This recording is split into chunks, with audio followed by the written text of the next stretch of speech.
They say start, take a little 25 here, 25 there. Okay, I see what's up. We'll see. Listen, pass on the feed, 200. Okay. So, Commander General YAHANNA, we got that Passover in Houston. Let's talk it up. We just talking about it. Yeah. So, yeah, that's just a dog I got. Okay. I got him from the Humane Society. But Word. don't worry about it. Hey, that's good on you. Yeah, but don't worry about it. So, look. All right, so we're going to be down in Houston. All right, so we got to make sure that we have our plane tickets, make sure that we have everything for our garments. But also, the main important thing is that we got to make sure that we have our $200. Oh, say it again. You said the If you could. Yo, shut up. Hey, we got you, Cat. Go ahead. What you saying? All right, so what we got to do is we got to make sure that we have our two. That dog. Something wrong with that damn dog. All right, we got to make sure we have our two. Yo, that dog. Hold on, man. Hold on. He ain't got it. He don't got it. Dang. I said the dog was being disrespectful. Look at him. God damn. Don't see the man coming back. Shit. Hey, come on. Shit. Go ahead. You got that. Hey, come on. You said you ain't got the bread. You ain't got the bread. No. I don't remember saying that. I'm talking about. So, Passover is going to be in Houston. $200. $200. I got it. So everybody knows. $200. Passover is going to be what? $200. 200. All right. 200. Let me get back to this goddamn. I don't want to. Hey.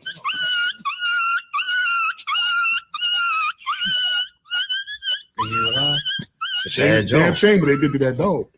They say start, take a little 25 here, 25 there. Okay, I see what's up. We'll see. Listen, pass on the feed, 200. Yeah. So, Commander General YAHANNA, we got that Passover.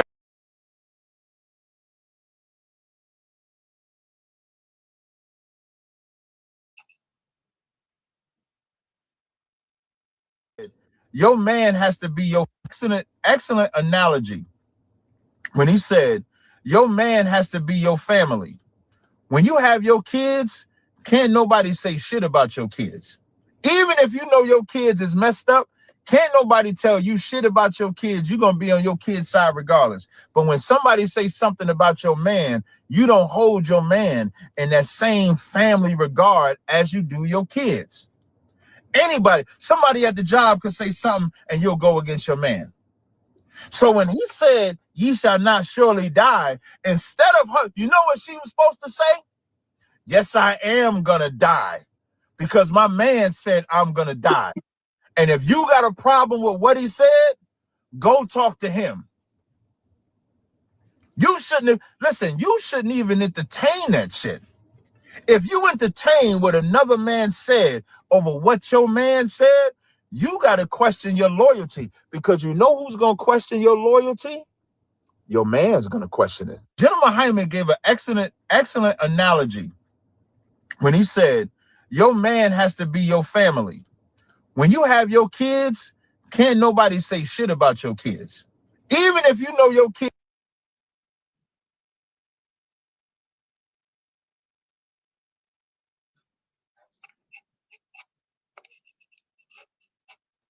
Yes, sir. We live, sir. Captain Spar. Hold on, man. Oh, give that a round of applause, man. Give it a nice big hand, man.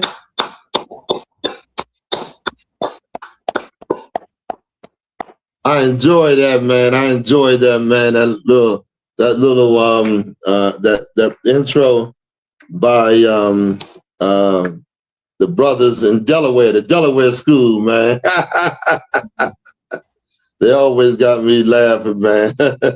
Also, Captain Zazar, y'all, the one and only, dropping jewels on your man and the disrespect he received from these women. That's true, man. That's absolutely true, because I saw a video.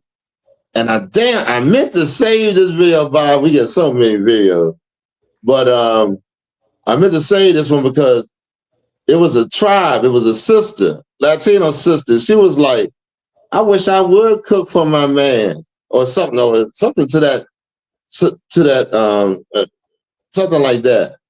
And I was thinking to myself, then who the hell was you cooking for on Thanksgiving? Right. You would, your man, you cooked that day and shut your damn mouth Thanksgiving when you was cooking. As a matter of fact, all the women got together and started cooking whatever, dish they wanted to cook. But the same women would be like, I ain't doing nothing for my man. You can't get him to make you a damn turkey sandwich. You know what I'm saying?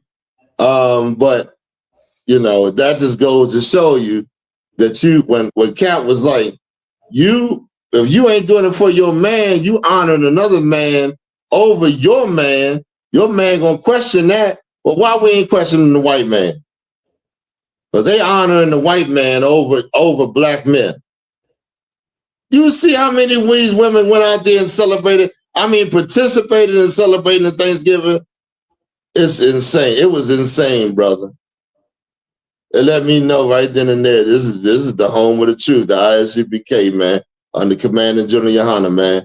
We weathered that storm. We didn't go into celebrating no stinking Thanksgiving. Right. You know what I mean? And listen, this is also, I know I'm going already. Don't you tell me nothing about God if your ass sat at that goddamn Thanksgiving dinner. You ain't got nothing to tell nobody about God. How you gonna open that filthy? How you gonna, what did it say? Clean water and dirty water don't come out the same faucet. You understand? Can't inhabit the same space.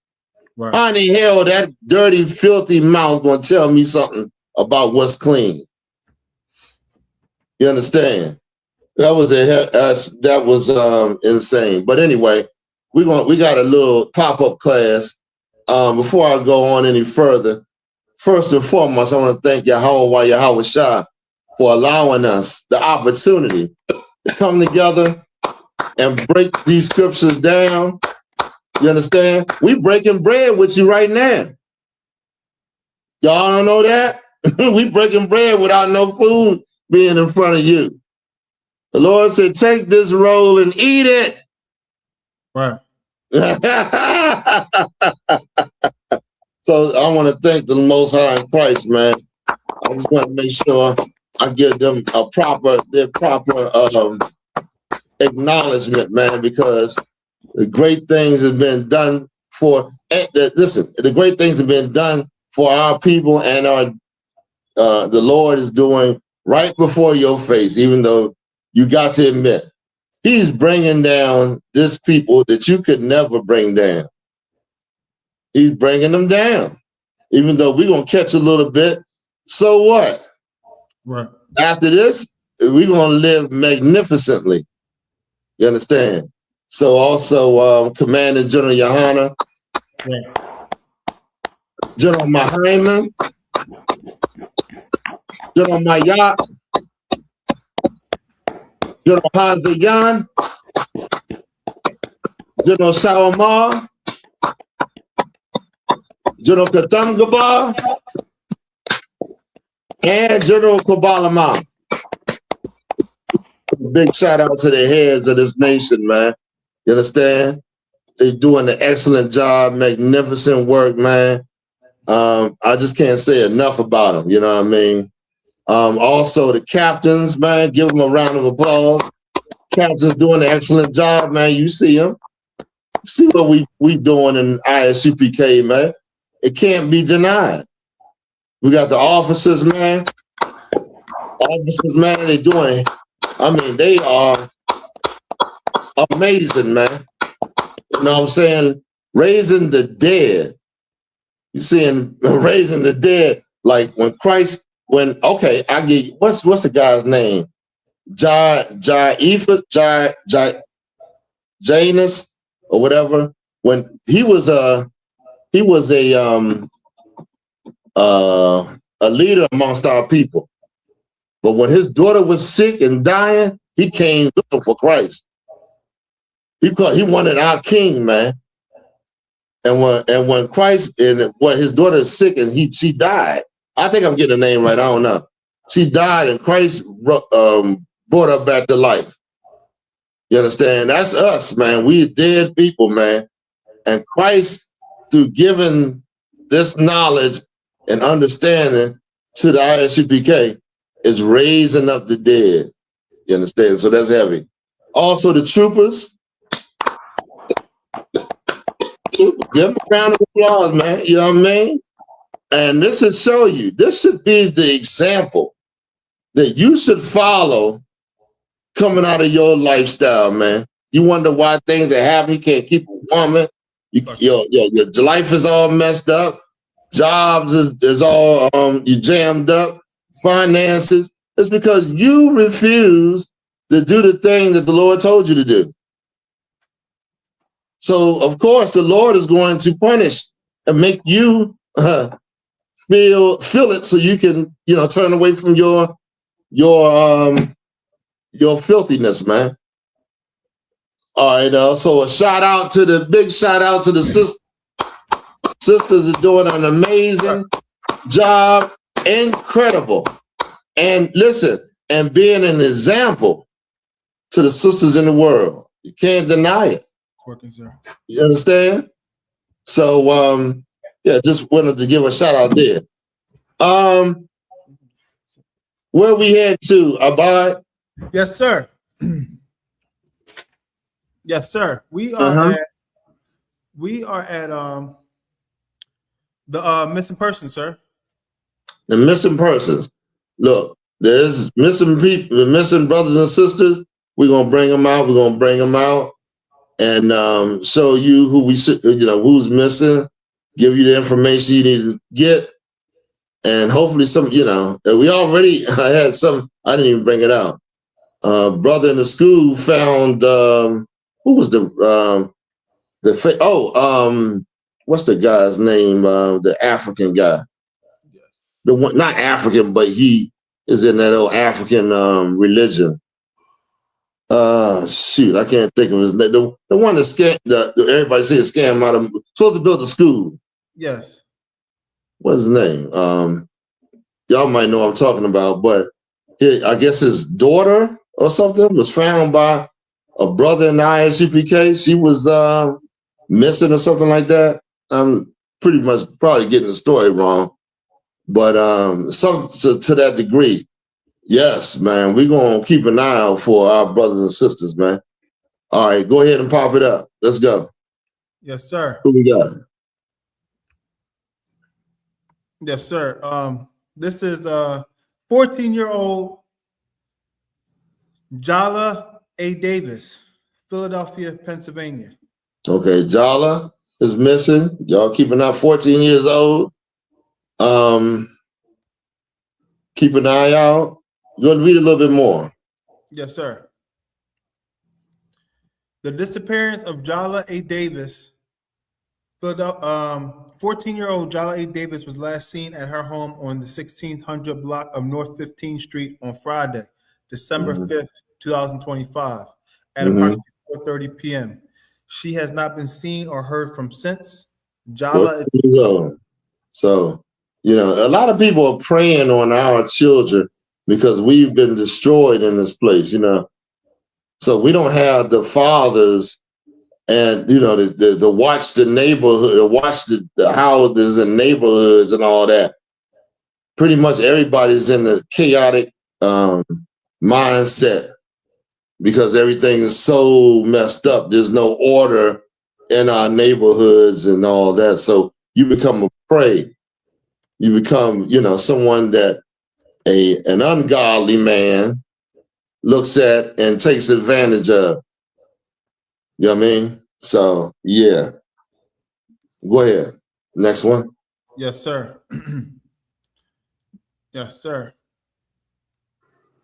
15-year-old Ezra Nilsson. Ezra Nilsson. You understand? 15 years old. Give me a little bit more. Yes, sir. Where they missing from? Philadelphia, Pennsylvania, sir. Philadelphia again? Go ahead. The Philadelphia Police Department is asking for the public's help in locating 15-year-old Ezra Nilsson. Ezra was last seen on December 7th 2025 at approximately 1 p.m. in the area of Broad Street and Huntington Park Avenue. Yo, what is going on with Philly's kids? Damn. Okay. That's pretty much, that's enough. Yes, sir. You know what I mean? Let's keep an eye out for Ezra. 15.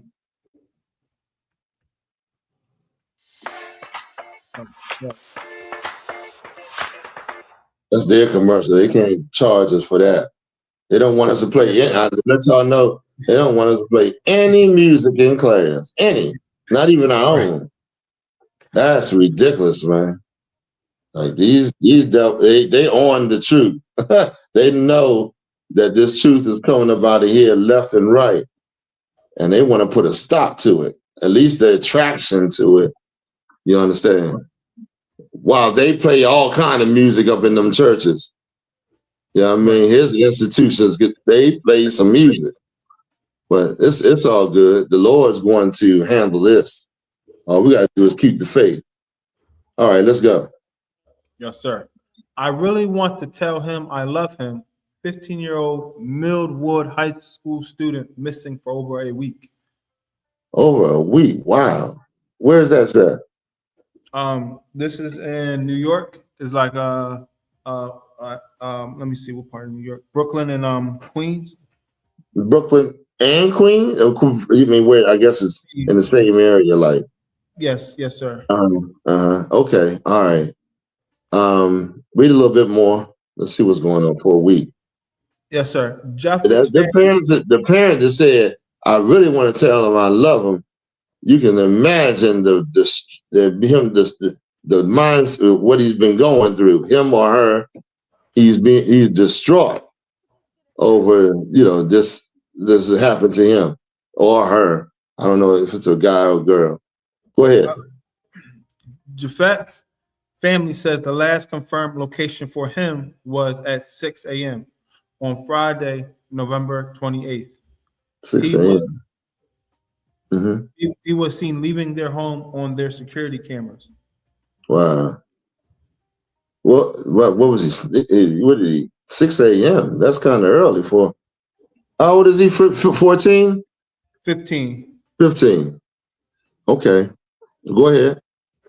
Yes, sir. Yes, sir. Scrolling down. Make sure I get it right. A family has spent over a week desperately going back and forth between Brooklyn and Queens looking for any sign of their missing 15-year-old son.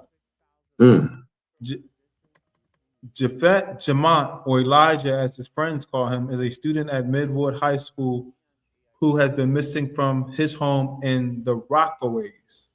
Yeah, New York. It's kind of impossible for nobody to have seen this something going on with this brother.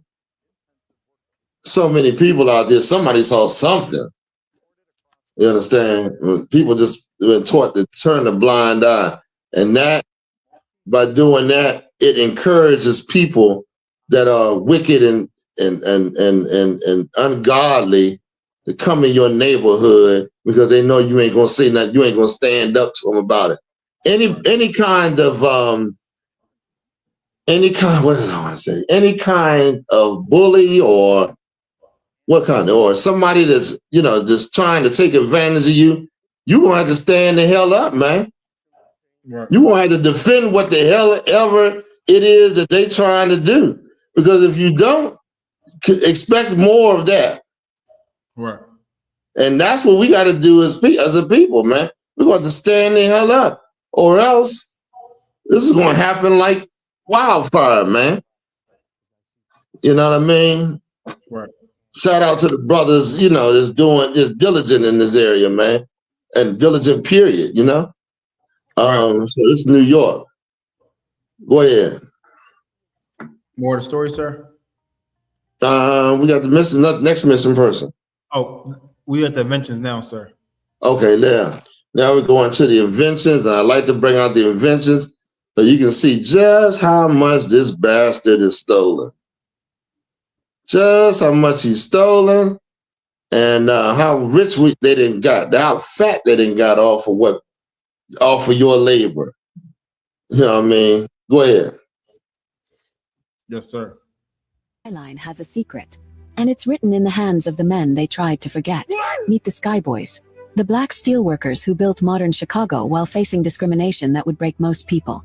They worked hundreds of feet in the air, without the safety nets we have today, catching red-hot rivets, walking beams no wider than your hand. They did the most dangerous work for less pay than white workers, faced segregated unions that tried to keep them out, worked through Chicago's brutal winters and scorching summers. Every time you look at Chicago's skyline, you're looking at their work. The Willis Tower, the John Hancock Center, their fingerprints are literally in the steel. They built a city that often didn't want them, proved their excellence in the most dangerous workplace imaginable.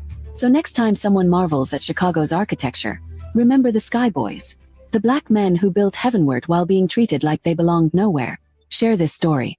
Chicago's skyline has a secret, and it's written in the hands of the men they tried to forget. Meet the Skyboys. Okay, so that's all right. When I heard about this, it was truly, I couldn't believe it. I've never heard of these brothers right here.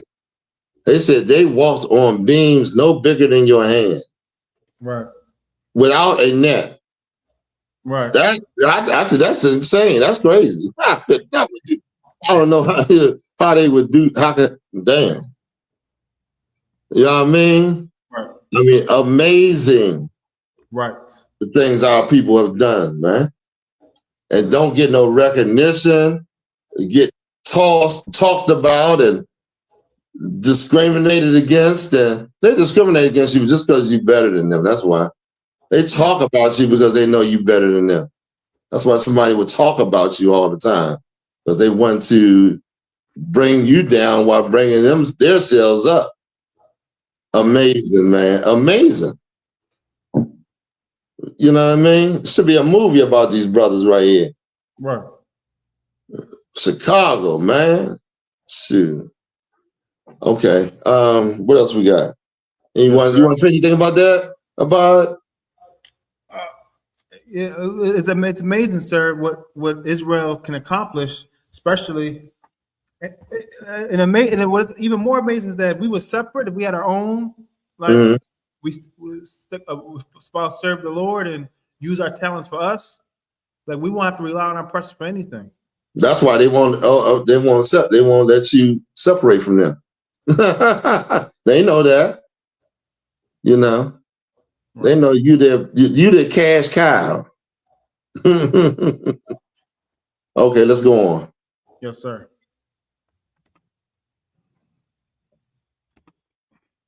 In 1973, Shirley Ann Jackson walked into Bell Labs as the first African-American woman with a physics PhD from MIT. She was studying something that seemed completely useless, the way light moves through glass. While her male colleagues dismissed her theoretical research, she was quietly solving the biggest problem in telecommunications. Electrical signals were too slow, too weak to carry the massive amounts of data the world would soon need. But Jackson discovered that light could carry thousands of times more information than electricity. Her breakthrough research into semiconductor physics made fiber optic cables possible. Those glass threads now carry every internet search, every video call, every text message across the globe. She also developed the scientific principles behind caller ID, call waiting, and fax machines. While facing constant discrimination in the tech industry, she was literally building the foundation of the digital age. Today, her hidden work connects every smartphone, every computer, every device on Earth. The architect of modern communication was a black woman nobody remembers. Did you know the woman who built the internet was completely... That's amazing. They don't even talk about this. Wow. If you don't dig this up, it won't even cross your mind. Right. This is something that you have to learn. The more you learn, the more appreciation you have for your people. Right. The more you understand a lot about what's going on. This is amazing. That sister, that should be a story. That should be a movie. Right. Right. Like everybody, her inventions, everybody uses. And nobody knows about this sister. My God. What have they stolen? Like this is this is. I mean, it just it boggles my mind, man. How you can be such a goddamn thief and never and act like black people are your problem. Right. How you can just steal, and then turn around and come up against black people and say the worst things too, about them. That's insane. But this time is a time for us, man, to revitalize our understanding on, loving each other. We got to really put the effort in to love one another, man, and not listen to these lies and learn about the great things black people have done. You learn about white people all day in school. White people being taught all day in school. Everybody know about Christopher Columbus and them bozos that came over here, man. Them bums, they were bums. They traveling bums. Came over here looking for something to steal. Pirates. That's the real pirate. Christopher Columbus and all them goons, them thugs. You understand? So, let's get some more. Where we at now? Yes, sir. Let's get some more. Yeah, check this sister out. What is the beginning about? Check this sister out, man. Check her out. That's amazing. Like we done read about the light, the car, the traffic light, refrigerator trucks, the mailbox, zip codes, this, peanut butter. I mean, it's just the list goes. It's crazy. It is absolutely insane what black people have done in this environment. You understand? Let's move on. Let's get some more. Yes, sir. He couldn't do it, so he invented the system that feeds the planet. His name was Frederick McKinley Jones. His life began with unimaginable hardship. Orphaned young, formal education ended in the 6th grade, but he had a mind that refused to be limited. He taught himself mechanics, electrical engineering, and became a master inventor. The challenge came from a friend's complaint. A truckload of chickens spoiled on the way to Chicago. His boss bet $6 and gave Jones 30 days to invent a solution. Jones went to the library, taught himself refrigeration science, and created the world's first successful mobile refrigeration unit. His invention, and the Thermo King company he co-founded, didn't just save chickens. It preserved blood, medicine, and food for Allied troops in World War II, saving countless lives. It ended seasonal eating, making fresh produce available anywhere, anytime, creating the modern supermarket and global food chain. He earned over 60 patents. A man barred from racing his own cars due to his skin color cooled the world. A self-taught orphan built an industry worth billions and changed how humanity eats. How many world changers have we forgotten? Share the story of Frederick McKinley Jones. Follow for more history. McKinley Jones. Amazing. Amazing. I got nothing else for you, man. The brother went there and taught himself and did something. All those, you mean tell me all them white folks couldn't invent a refrigeration system? They didn't understand how to preserve food and all this other stuff, to grow food and all that. Frederick McKinley Jones. Damn. Black excellence, as they say. Let's move on. Let's move on. We got any more? We got one more, sir. Come on with it.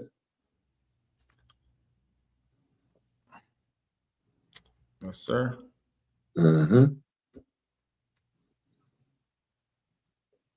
Ford's famous assembly line was actually perfected by a black engineer who never got credit. Richard Drew revolutionized automobile manufacturing at Ford Motor Company in the early 1900s.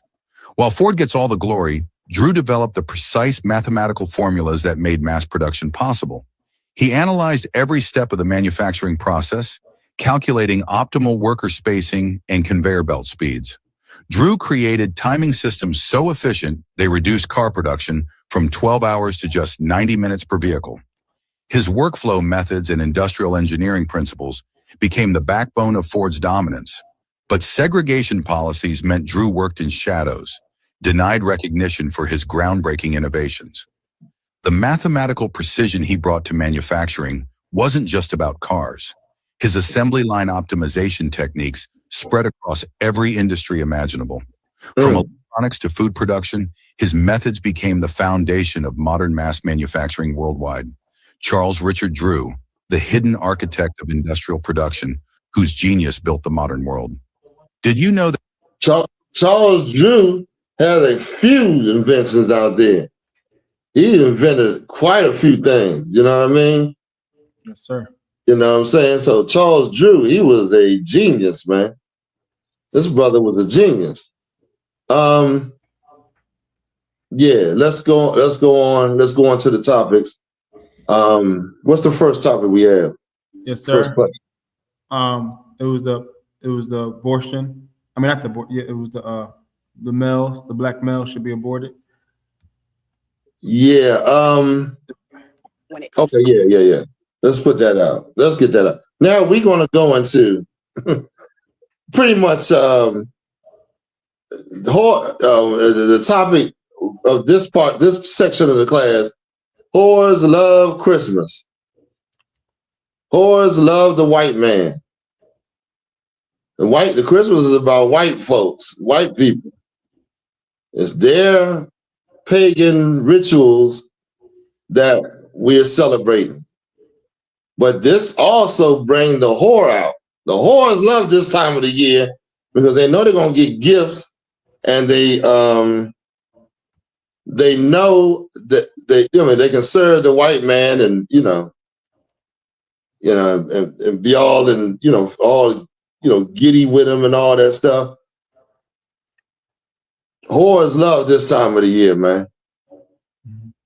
And whores gonna be attacking black man. The black man is the height of to show your love for the white man. The height of attack that's going to go against black men is going to be astronomical. Just brace yourself for it, because it's coming against your own people. Because Esau knows his kingdom is coming to an end. Right. And so he's going to require those that want something from his kingdom, that want to join him for their betterment.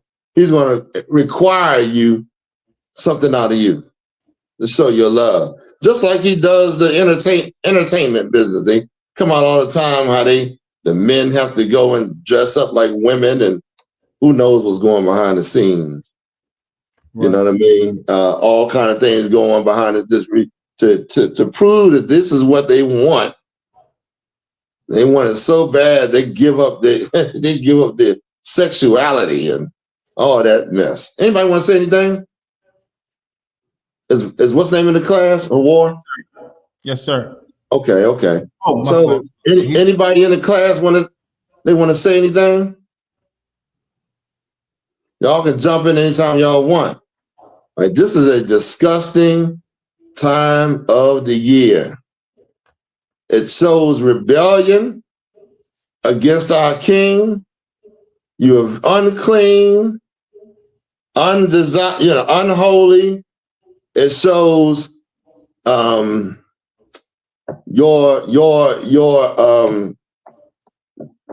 what I want to say.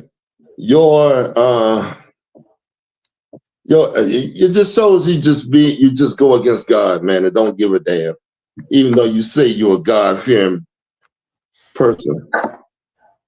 Come on, let's go. Let's get some. Yes, sir. Antoinette Green said, Umar Johnson, was that the person? Yeah, Umar Johnson. That's him. Thank you, Antoinette. Yes. Umar Johnson. That's the cat that the brother found his daughter or niece or whatever. You know what I mean? So And shout out to the brother. I don't know who the brother's name or anything. I heard the story my dang self, so I'm giving you, you know, hearsay, you know, pretty much. Not firsthand knowledge as far as, you know, that goes. Anybody want to say anything real quick? Let's get a little bit of the story. We got the stories in an article or what? Yes, sir. It's a video. Okay, we'll play the video. Yes, sir. Well, y'all rather hear me ramble on. Come on, let's go. Turn it back, because these dusties are dusty. They just belong in a coffin. No turning back. Rewind that back. Dusty. Yes, sir. They just belong in a coffin. There's no turning back. Hold on, pause it. Now, go back to the beginning. Yes, sir. Put it to the beginning. Okay. She said these dusties are dusty. They belong in a coffin. Why is she saying this? She's saying they belong in a coffin. She's talking about black men. Well, why is she saying this? Come on, y'all. Y'all never thought about this before? Why people attack other people? There's always some old self-interest that's going on. Her self-interest is to show white people that I love them. Show white people I love them. I'm with them. I don't get with these dusties and these ignorant black people. So I have to talk about them to show, you know, the white man, I'm down with their people. This is disgusting, man. Anybody want to say anything? I'm gonna open the floor for anybody to say anything.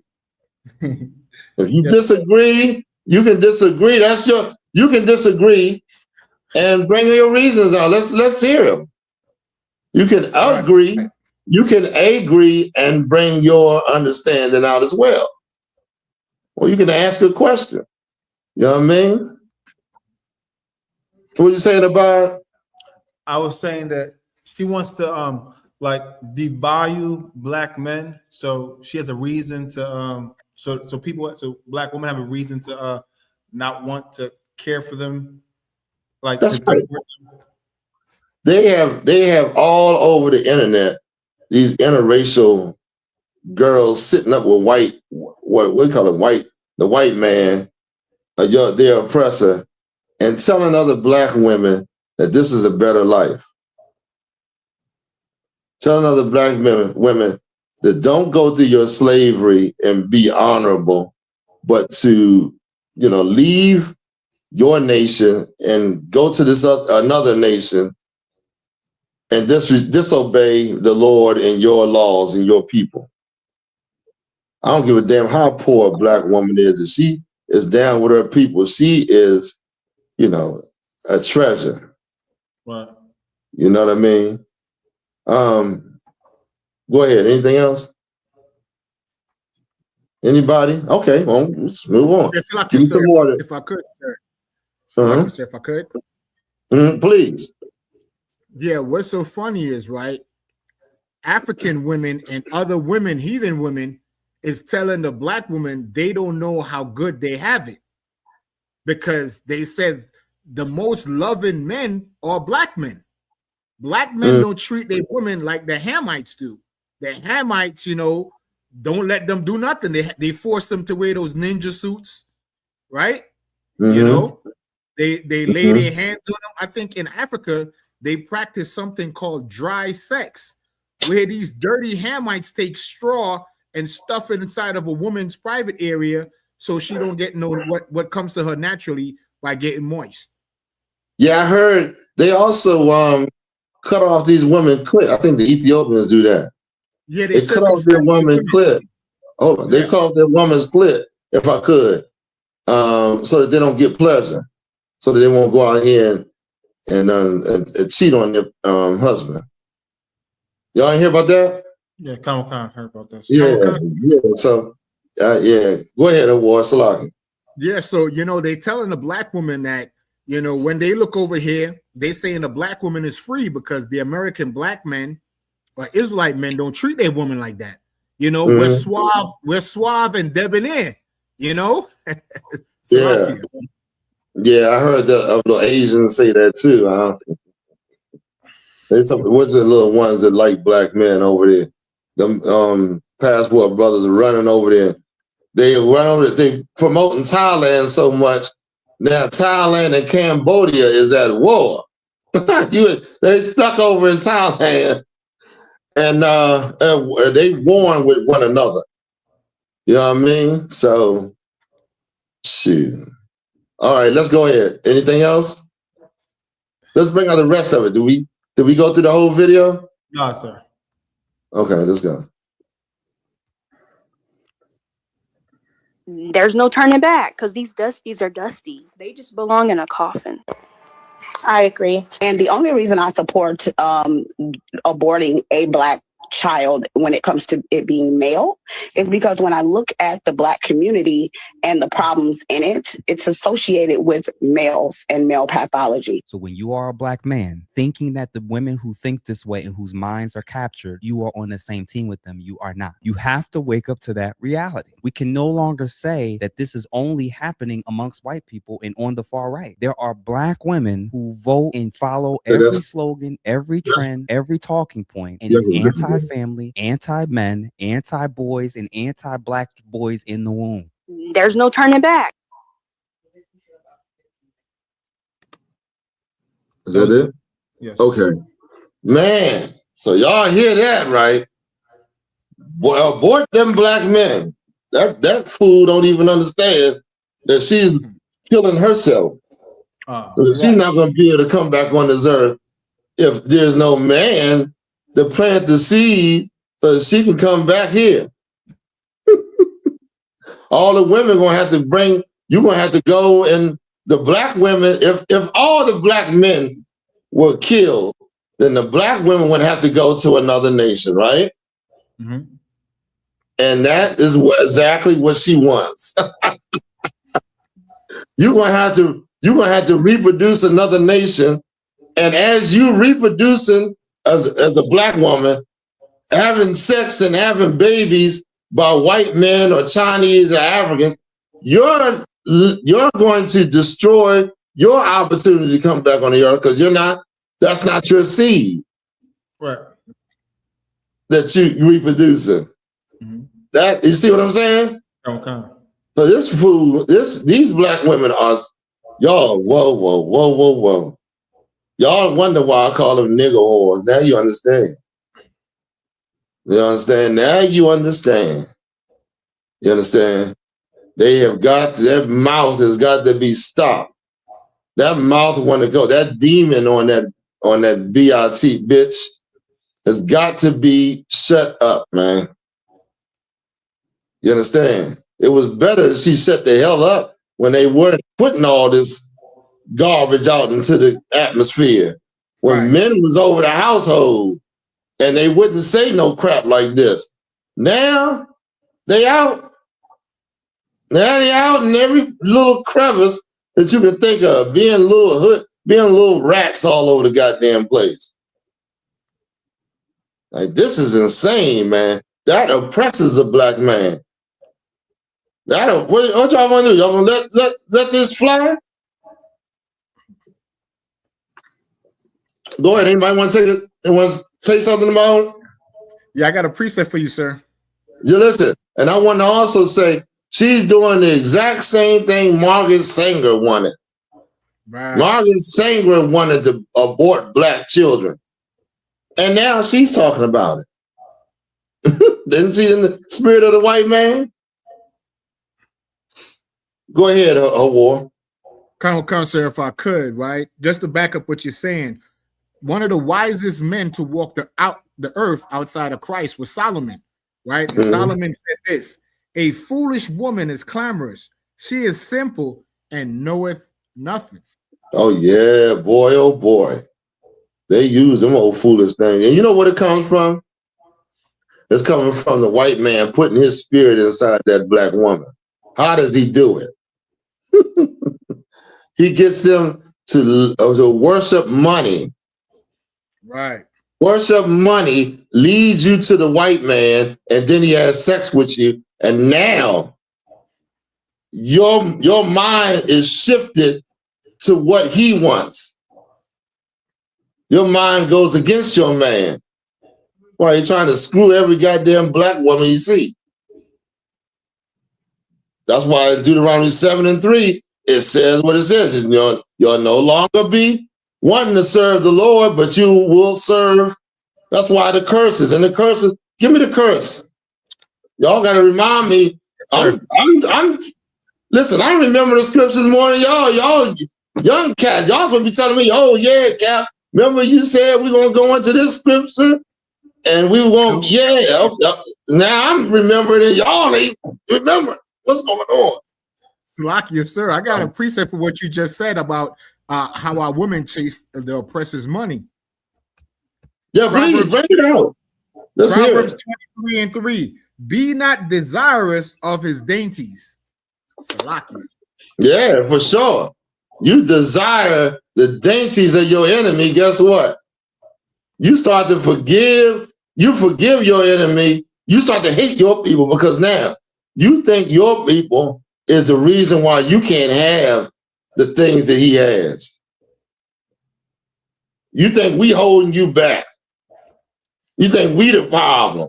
Like she said, black men are the problem. That's why if we kill all the black babies, then we'll be able to. Give me the Tanya TKO one. Did you find that one? Tanya TKO, sir? I think it is. When she said black men, when she said, oh man, I don't know.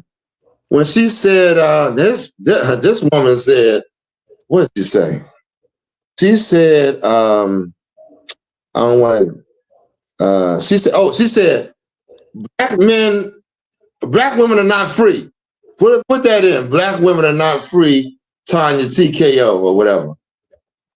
Because she said, if you go to the hospital, if you got a husband and you go to the hospital to get your tubes tied, and your husband don't want you to get your tubes tied, they won't tie your tubes. Black women are not free. I'm looking at this shit. I'm like, do black women actually listen to this crap? Oh man, if you find that video, I'm gonna be so happy. I'm like, this is insane. Like, why was she saying y'all not free? Don't no other nation makes this argument like this. Why is she saying black women are not free? Come on, y'all. Y'all got to know what the hell is in these women's mind, or else you ain't gonna understand. You know what I mean? Why would somebody go online and say black women are not free? Because if you go to the doctors and want your tube tied and your husband don't want you to tie your tube, they won't tie your tubes. Oh, let me see if I can find it. Is this it, sir? What does it say? I can't see it. Oh, my fault. It says, it's a video. Yes, it's a video, sir. Women aren't free if men can do this. That's the title of the video. Yeah, I think that's her. Turn it up loud. If Yes, you can sir. hear it. Yes, sir. I don't know if that's it or not, though. Song that saddles you with a lifelong, incredibly. Oh, my fault. Pause. I'm just gonna make it big. Look who she got over there. Go ahead. Serious financial commitment that puts your life at risk, because pregnancy is incredibly dangerous, especially in a place that tries to regulate it. Then you are not free, and you will never be free. You are a second-class citizen. You are a tool that men will use to shape societies as they see fit. I genuinely get why people are against it, and personally, why it makes you uncomfortable, why it doesn't align with your religion. I was raised Catholic. There has never been, and there will never be, a country where women do not have the legal right to access where women are safe, free, and have any semblance of equality with men. If every day you walk outside your door and 50% of the population can physically overpower you in a way that ends your education, your career, your financial independence, your ability to be independent from a man, you are not free. If the circumstances of your health and your life can change in an instant because a man decides to get you pregnant and you can do nothing about it, you not only don't have control over your body, you don't have control over any aspect of your life. Men do. The government does. We can either live in a world where women have freedom and control over our own lives, or we can live in a world where no one gets an abortion. Those are the two options. This is not fear-mongering. This is not blowing things out of proportion. This is the history of female oppression throughout history and across the globe. There are incredibly powerful people in this country moving for national minimum standards. You say something, sir? Yeah, I think that's enough. Yes, sir. This woman, ooh, my goodness. Anybody want to say anything about this, please? Yeah, this sister is like you said, if I could. This sister is sitting there eating it up, shaking her head. And I don't understand how the black women think that they have a friend in the white woman. Right. Salaki. Look, and let me show you this video. Here's the video right here. Can I send it to you? How do I send this? Yes, sir. I don't think I can send it this way because this computer is not. You can send it to email, sir. Hold on. Oh, go ahead, Awar. Go ahead. Awar. Come, sir. Yeah, finish up what did you say? Yeah, our sisters, they listen to the white woman, right? But where was the same Edomite woman when Sandra Bland got unalived by the police? This is what kills me about black women, man. They be on their jobs and everything. Them white women just be counseling the hell out of these old stupid black bitches that listen to everything. A white woman coming from the suburbs out there in her neighborhood where she don't even contest her man. Right. They don't do the things they telling you in that damn job. They know you stupid enough to go and do it. Right. She going right back to her suburb. You going back to the hood, angry as hell, listening to the counsel of some stupid white bitch. And breaking up and fighting, you go in your household arguing with your man because you ain't got the things these devils got. It burns me up, man. I can't. You going and looking at everything they got, and they just teasing you. They got the little marriage ceremony on all goddamn day, so they can say, "Oh, you didn't get married? Look at her in her white dress." And these black women's eyes get so damn big, and they want that. They want it. Why can't you give me what they got, nigga? Right. And arguing with you because she wants to find someone that can give her what she sees, and these white women are counseling. Girl, I wouldn't take that. He did that. He did what? Oh yeah, and you know, oh my God, and all the other things going on at the workplace. Oh my gosh, man. They should never. The worst thing you did, the black man, that we allowed was them taking these goddamn women out the house and putting them in them damn jobs.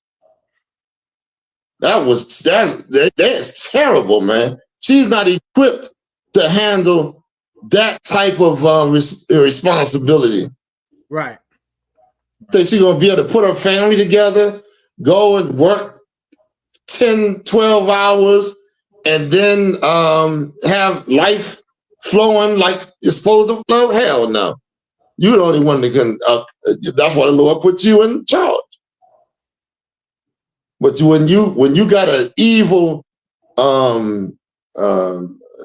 oppressor manipulating you and your families, breaking up your families, knowing that, you know, these women are going to triding down his, back in his offices, doing God knows what, for God knows what. And you sitting at home thinking your woman is over there being faithful to you, ain't, doing, and coming home and working hard and all that, you're a goddamn fool, man. I'm gonna tell you straight up. You're a damn fool. You're a goddamn fool. They manipulated this, man. They been did this. I got a class coming up. The secret communication between the white man and the black woman. I got that coming out. Or a few more things, and that's going to pop. You understand? Go ahead. Where we at? Anybody want to say anything? Please. Sir. Go ahead. It's like you, sir. Sisters, what Captain Shapar is saying is so heavy. This is love. The scripture says the Lord chastise those whom he loves. And we're not coming at you, sisters. We're just telling you, stop listening to these white women, man. They don't have your best interest. I'm going to read a precept and show you what the Egyptian women said about you, black woman, that you don't know about yourself. It says, this is Exodus 1:19. And if I could, before you go, Award, hold on 1 second. This is the other half of the white man. Right. She's not separate from him. Not at all. She's doing the will of her master. Oh my gosh. I can't believe it. Go ahead, Award. Read the scripture. Exodus 1:19. And the midwives said unto Pharaoh, because the Hebrew women are not as the Egyptian women, for they are lively and are delivered ere the midwives come in unto them. You see that? Even the Egyptian women were saying that these black women, man, these Hebrew women, before the midwives could come and deliver the baby, they already popped the baby out. Because our women are so lively, so full of energy and life. You know what I mean? So, they were showing you that even the Egyptian women know that there's a difference. Guess what? White woman next to you, that's why she go and put collagen in her lips. That's why she go put plastic in her butts. So she could try to look like you. You understand? So we're not putting you sisters down. We're just trying to get you right. Stop listening to the oppressor and his woman. Salaki, sir. Most High in Christ. And it's not the women in the school. Right. Because y'all understand this evil oppressor and the things he's doing to bring our nation down. But it's the ones that don't understand the nature of this deceptive man. Abad, I can't what's your what do you want me to send it to? ibadhaya@gmail.com. Okay. Go ahead. Anybody want to say anything else? I mean, if the sister, who's saying something? Is anybody saying anything? You can bring it on up. They're not saying anything. Okay. I thought you was responding to. I sent it to you, Abad. Oh, come on. Let me. Let's bring that one up. Now, y'all saw the white. Now, sisters. Now, if the sisters are in here and they don't agree, well, just check this out. Now, you saw the white woman bringing up the issues of not being free, right? To a black woman, right? To this black woman tying TKO. Now, let's check this video out. Yes, sir. Make it big. Make it big. I think it's the biggest it's going to get, sir. Okay, go ahead. Come on, playing it now. And try to get your tubes tied in 25 when your husband says no, and see whether or not they tie your tubes without his motherfucking consent. Don't talk to me about black women being liberated when even to this motherfucking day, we don't have control over our goddamn bodies. Come on now. Come on. Don't talk to me about this shit. Don't talk to me about shit that ain't true. Go to the doctor. Look. That white woman hyped her up. Stop it, Baba. The water. That white woman hyped her up. Look at her face. Look at her face. She soaked in everything. Now, who makes this? Who goes and fights against their man to this degree? Who? What other nation does this? I'm asking anybody. Don't no other nation fight like this. They are teaching black women to hate black men. That's it. It's in the curses. Right. Okay. Isn't that what's going on? Okay. All right. Let's go ahead. Yes, sir. I got the precepts. Please. I'm gonna start with the curses one, sir. Deuteronomy 28 and 56.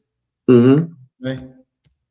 So Now, remember the title of the class is Whores Love Christmas. Whores love white people. Whores love their slave, their oppressor, and defends their cause. Now, that white woman she's the one that is going out here talking about liberation and all this, because there's a segment of white women because this is how Satan does. He wants to break the family up. Right. He has to have some white women that come out with the negativity and the hatred of black men so that it can funnel down to the rest of the people, the rest of the women, so they can take up her banner. You know what I mean? Like, they really not, white people are just, they're playing the field on you to keep you separate. You can blot out their voices and listen to what the Lord says. Don't listen to white people, white women, and white men when they're talking about whatever garbage they're talking about. But if you can just blot it out and listen to the Lord, then you're going to have a great understanding on things happening in this earth. Go ahead, Bod. okay. This is the book of Deuteronomy 28 and verse 56. The tender and delicate woman among you, which would not have ventured to set the sole of her foot upon the ground. Used to be one time, a black woman, she thought she was too tender to walk on the ground with her bare foot. That's what the Lord said. This type of woman, this type of woman is going to be up in your face, arguing, fighting you, trying to get your. Now, this is the type of attitude she has. When there was a time but it was a time we was talking to each other, walking down the street. Now look at it. They'll walk right by you, won't say nothing, like you're a stranger. Because that's the type of atmosphere we living under. Go ahead. For delicateness and tenderness, her eyes shall be evil toward the husband of her bosom. Who is that? It ain't just talking about your little husband either. It's talking about the men that you come from. Right. We the men of your bosom, meaning we the ones that's close together. Right. We the ones that belong to the same nation. That's what she's displaying on there. You mean to tell me black women are free when they got to go and ask one? Yeah, you should ask your husband for advice on what you should do. On what, and he should be the one that, but if you don't, what does that mean? What's the flip side of not asking your husband?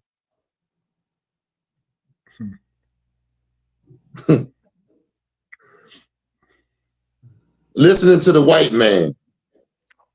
Baby, we should talk about, let's talk about, me being pregnant and all that. No, I don't want to talk about you being pregnant. There's a white man. Man, that baby holding you back. That baby gonna hold you back. You know you got things you gotta accomplish in life. You don't want to be stuck with no baby. You understand?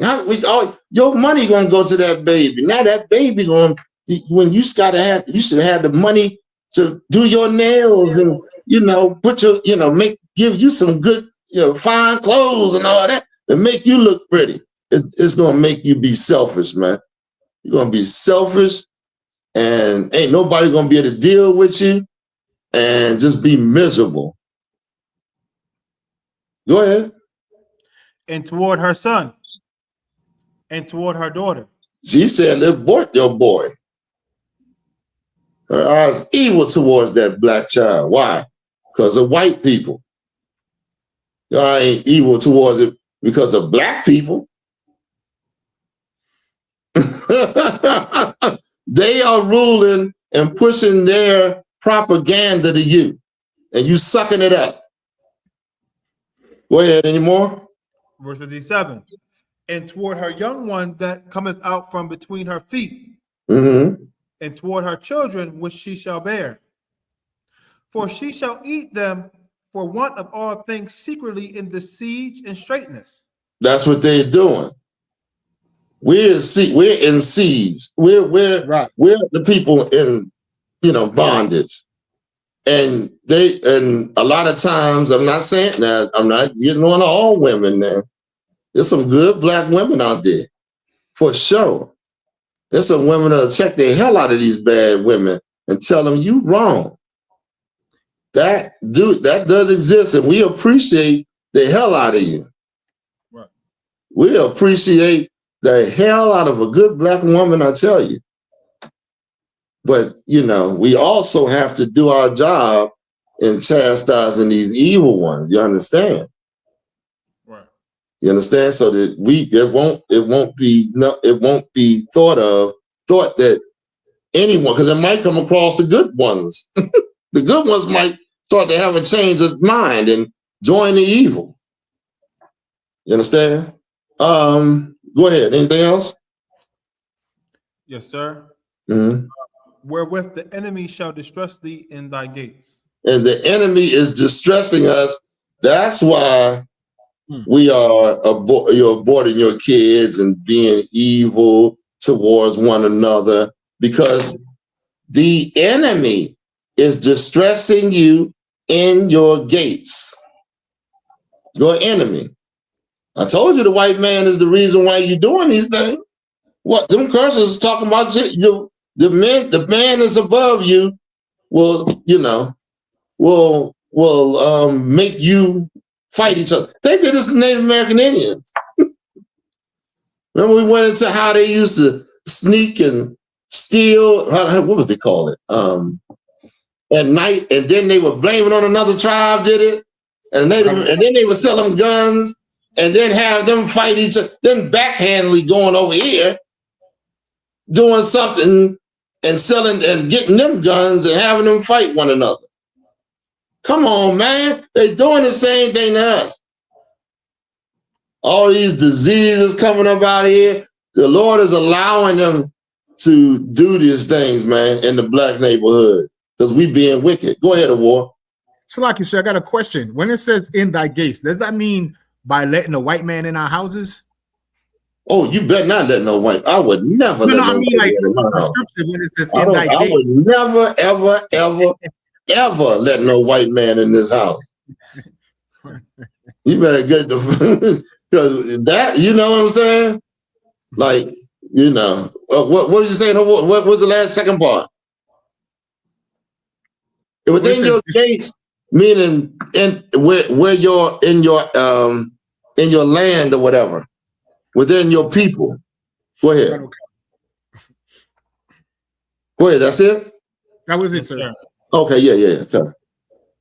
Because in our gates, your gates is to keep you safe. You know what I mean? Your king. When I talk about the king and all these people that would go into captivity, because we let these people not like the. I hate to say it, but Native Americans let them within their gates, try to be friendly with them or whatever, and look what happened. You know what I mean? And we do the same thing. You know what I'm saying? Go ahead. Let's go. Yes, sir. The next one is yes, sir. Give me the Cardi B one. What is the Cardi B? That's this one. That's this one right here, sir. Okay, well, just do that one. Let's set it up for war, because you know a little bit more about it than me. Right. Cardi B is a female rapper from New York City, right? And she's married to another famous rapper, Offset. So Offset, her husband and the father of her previous child, is arguing with her current boyfriend, the father of her current child. Isn't that something?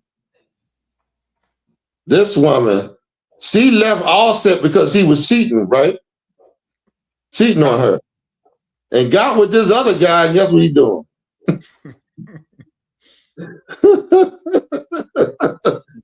She got with the other guy, and it's much worse. I think what's the situation, War, with the other? Yeah, he has 6 other baby mothers. He got 6 other baby mothers. Offset had how many baby mothers? I think this is the only one. Well, the one we know of is with Cardi B. But Right. the guy she left him for, he has 6 baby mothers and another woman currently pregnant for him, sir. Ain't that something? And he said, okay, read the story. Read a little bit. So, because you said you was telling me more information than, and I'm kind of remembering some of it, but I don't want to just. It's in the article. It's in the article, sir. Okay, go ahead. You want me to Yes, read sir. off the side by it? Okay. I got it if you want me to. Offset goes off on IG Live, accusing Stefan Diggs of getting Cardi B pregnant before their divorce was even finalized, calling it pure disrespect. He joked that Diggs would need more kids to catch his record. Diggs fired back saying he doesn't keep score with kids and that he's Hold on 1 second. How would he say he need more kids to catch up with his record? I don't understand that. He got more kids? I guess that's what you're saying, sir. Okay. I don't know. I don't even get. This is too tedious for me to get involved. I mean, it's just like, this. Go ahead. He didn't think that was going to be a faithful wife, did he? He wouldn't see a hooker? Wouldn't see a stripper or something like that? Who, Cardi B? Yeah. Come, sir. Yeah, she was a stripper. So that stripper been with multiple men before him, right? She was just waiting to get with other men. She was using, after a while, the thing that you go back to. Right. If you're not in the truth to fight that demon, you're gonna just go right and obey the demon that's whatever it's telling you to do. And that's what she did. It was just gonna take time. It's just a matter of time. She don't know how to fight her demons, of course. He don't know how either. Go ahead. Diggs fired back saying he doesn't keep score with kids and that he's giving Cardi peace, love, and stability. He's giving another man's woman, is that what I'm saying? Peace, love, and stability, right? Yes, sir. Concert. What the fuck does that mean? Oh my gosh, man. Her life is going to be hell. She's going to be fighting over baby daddies and paying who gets what and all kind of mess with these different children. And then the men fighting, and it's just going to be a chaotic scene. Probably her whole life. She creating a monstrosity of a mess for herself. Come on, anybody want to say anything? Y'all can jump right on in, or we can just keep on going. We got some scripture, sir. All right, did we get the gist of the story? Let's get some more of the story. If I could, sir, I have the rest of it oversight, but if I could. Yes. It says, Stefan Diggs has several children with different women, including his daughter, right? With Tyler Marie, daughter with Eileen Lepera, and a son with Cardi B. Recent reports indicate he also has babies with women named Kay Benji and potentially others. Salakia. Damn, boy. That man, knew that Offset was married to the woman and still slept with that woman. God damn, boy. Brother like him, a brother like him would have been put to death a long time ago. When he first did that shit, then you wouldn't have to worry about him keep on doing that. That's in him, man. That's in him to sleep with another man's woman. You know, he don't give a damn. You know what I mean? Go ahead. Anybody want to say anything? Come on now. I'm not the only one that's going to be talking up here. I want to hear y'all mindset too. Come on. Colonel Kunsa and Salakia. And in situations like this, while as a nation, we find ourselves in the condition we're in. Because we're sinning against our God, you know, we're on the bottom of society. And that's right. We have to deal with generational curses. That's right. You know, when because David slept with what's the name? Uriah's wife, his life went to hell. Y'all see what happened to David. David, I always tell you, David, one of his sons made David ran out of the castle barefoot, not the castle, but his home barefoot and crying. Ran out of there. You understand? All the things that he went through because he slept with another man's woman. And the Lord pronounced these judgments on him. Now, we doing the same damn thing. Doing the same damn thing. And think nothing's going to happen to us because we desire a woman that belongs to you. Are out your damn mind. The Lord's going to take up this, man. We're going to put you in the dirt. You're going to be, if the man himself don't kill you, if the Lord don't, you know, come on, man. This is insane. You know what I mean? They was going to put that woman they caught in adultery to death. To get that evil from amongst us. Because that thing, once you do it, there's no stopping it. Once you do it, there's no you want it more.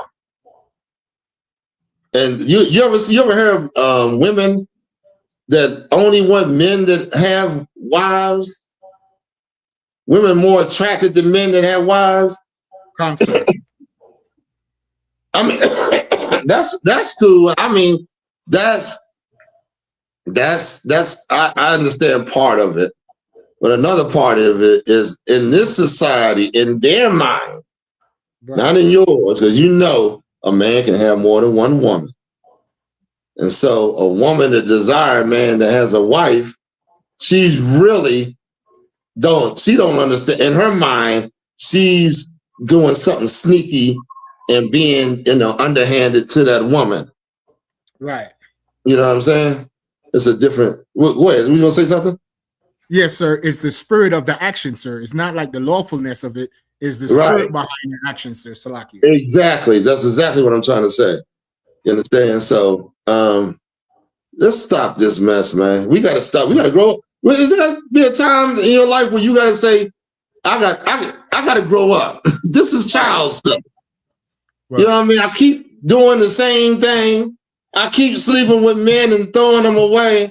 I keep doing this and I never, ever grow up to realize the beauty in life, the understanding, and gaining the wisdom that I need to gain. Go ahead. Let's go. Let's go to the next one. Oh, did we finish reading it? For war? Colonel Custer, that was it on that. Oh, you read that? Okay. All right, so Offset and Cardi B, boy, and this new man, she is no longer Offset's woman, of course. She is no longer his woman. She done went and laid with another man and committed adultery, and now she belongs to that man she laid with. Right. You know what I mean? So that's that. Okay, let's go to the next one. Salaki, sir. Officer Lamayad had put a precept in the chat. Oh, please. Proverbs 14:1, Officer Abad, Babu Kasha. Proverbs 14:1, Khan. I think it's a pretty heavy precept, sir. Oh, most High Christ. Let's do it. Officer Lamaya is a pretty heavy cat. You know? All right. Sir. Got it on the screen. 1 second. Okay. Oh, Shalom. YAHANNA to Officer Lamaya, of course. It says, Proverbs 14:1. Every wise woman buildeth her house. This is wisdom. Foolish, a woman is wise that builds her house. She's not trying to be involved in all these different things, there's different turmoils and arguments and all that. Instead, she builds her house and she's somebody that her husband can be confidently rely on. Go ahead. But the foolish plucketh it down with her hands. The foolish, one that don't have no understanding. She destroys her house. She never has any peace. She ain't got no peace because she's wicked. She don't want to do what the Lord says. She don't want to, trust her husband. Be a wife to her husband. Right. You understand? Like this other woman. Oh, you think I should go? You think I need my what? My husband's permission to tie my tubes? What? Why? If your husband don't, what? You plan on running out there and having sex with your tubes untied or something? Oh, I mean, you got to tie your tubes so you can run out there and go have sex with whoever you want. In other words, she's saying, you think she shouldn't have to ask her husband to tie her tubes. Right. She should just be able to do it because she don't feel free. Welcome to life. That's like me saying, I don't feel free, Lord. I should be able to eat pork. I should be able to go and eat what I want. I'm in bondage. That's a ridiculous argument.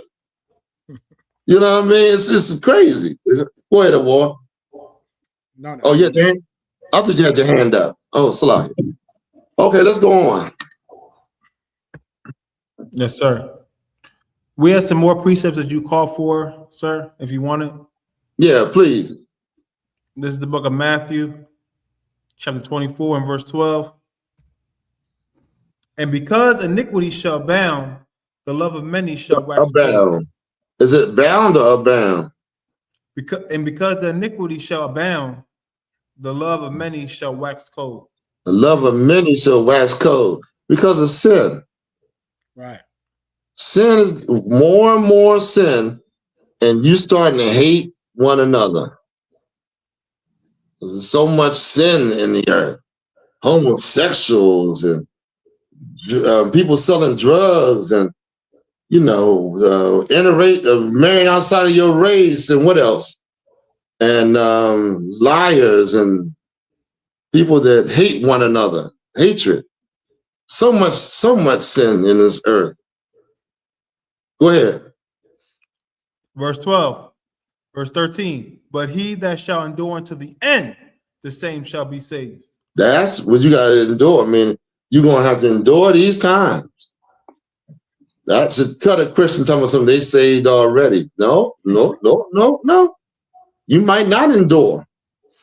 And if you don't endure, then you're not going to be saved. Right. You know what I mean? And of course, if you sit up in that Christian church, you ain't enduring nothing. You doing what the hell you want to do all the time and ain't sacrificing nothing. Not even the holiday. You ain't sacrificing none of that goddamn pork, none of them holidays, none of that none of anything that you want to do, you doing. Go ahead. Let's go on. Yes, sir. Yes, sir. The next one is Christmas is canceled, sir. Okay, we finished the precepts on that one. There was only one. There's 2 more precepts, but I don't know if you still want them. Yeah. I thought we sort of mix them up. Which ones you have? I have Amos 7 and 17. That's a good one. Go ahead. Deuteronomy 23 and 17. Not to cause your woman, your daughter to be a whore. Okay, let's go to the next topic. Yes, sir. Christmas is canceled. Come on. We're gonna start from the beginning and play. Nice and loud. Play the music. Now, this is the second part of. Now we went to the whores. Now we're going into Christmas. Whores love Christmas. Playing it now, sir. Some of y'all have lost the plot, and it shows. When Harriet Tubman said she could have saved so many more if they only knew they were enslaved, this has got to be what she was talking about. We are not canceling Christmas because we can't afford to take care of the children that we created. We are canceling Christmas so the powers at be can learn very quickly that we cannot be played with. You understand that when you go out Black Friday shopping, Christmas shopping, you are putting your hard-earned dollars, really your underpaid hard-earned dollars, into the pockets of Fortune 500 companies that are worth billions and trillions of dollars. Then they take that money and they fund the campaigns of all of the politicians that have been playing in our faces for the year 2025. Healthcare, income, taxes, your SNAP benefits, whatever it is that does affect you, the politicians that are sitting in positions of power right now have been bought. And they have been bought by the companies that you are about to go spend money with.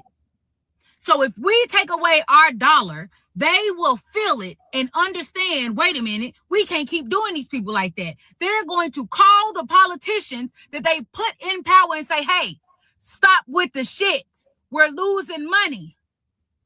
And either the politicians are going to make some stuff happen or they're going to lose the funding from these Fortune 500 companies that are becoming wealthy from our hard-earned, underpaid dollars. That's why we're canceling Christmas.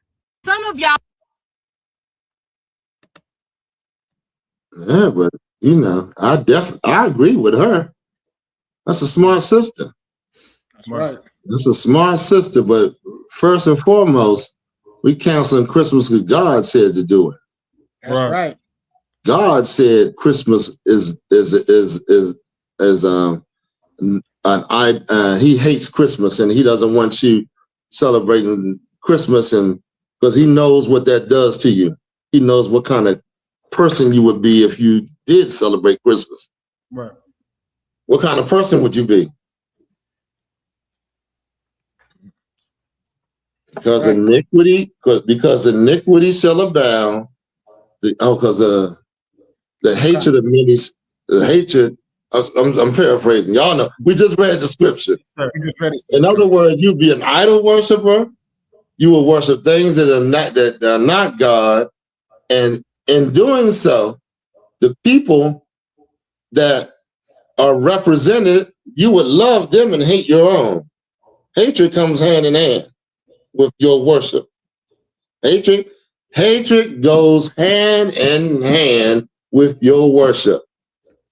Whatever thing you worship in, you're gonna love that thing because and you're going to hate that thing. You're going to side with whoever it is, among whatever it is they hate. Right. In other words, put it in short words. Go ahead, Abad. Yes, sir. Next is. No, is anybody? They have any questions or anything like that? Any questions online? And we're just coming down with a real quick breakdown, man. We're not going to keep y'all too long. Go ahead, Abad. Yes, sir. The next one is the Saint Nicholas article. Okay, let's do the article. You ready for it? Yes, sir. All right, let's pull it up. Yes, sir. You got the Black Peter, and the black Saint Nick. We need the black Saint Nick. Here's another image. Here's another person's image that they stole.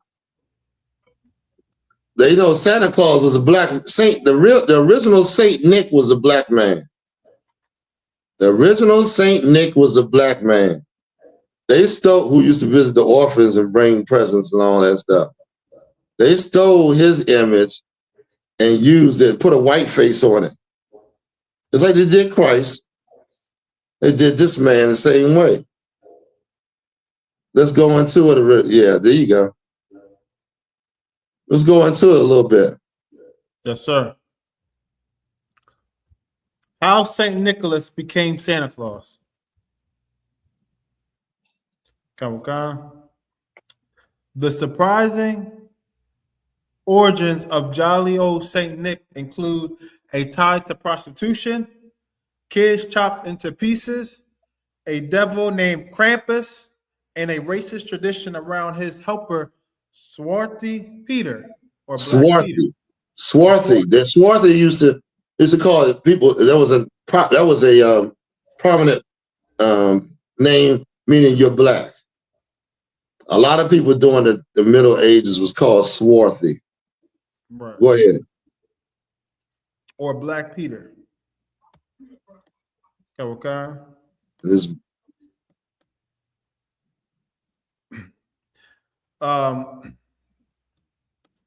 He hangs out with a devil, so be good for goodness sake. Saint Nicholas was occasionally portrayed in medieval iconography, taming a chained devil, who would later become the cloven, hoofed, half-goat, half-demon Krampus. Krampus. Go ahead. Children who have behaved get gifts from Saint Nicholas. Those who have suffered a terrible fate, they got beaten with a birch switch by Krampus and are packed away in his bag to be taken to hell. Saint Nicholas' helper wasn't an elf. It was a slave. In Holland, Sinister Claus doesn't have elves helping him deliver gifts. He has the arguably racist companion, Swarthy Peter, Black Peter. To this day, parade participants don blackface, red lips, nappy wigs, and colorful period attire. See that white people are dressed up as if they were black people. White people tried to portray this Christmas. They knew it was black. And so then they stole it, but they're dressing up as black right here. Right. They're dressing up as the people that represent Christmas, or in their what they believe. But then they mixed it up with this pagan garbage and all this. What you say it again? No, you good, sir. Sorry, that was just. I was. You know what I mean? Go ahead, say it. I was setting up the video for the next. It was just a video.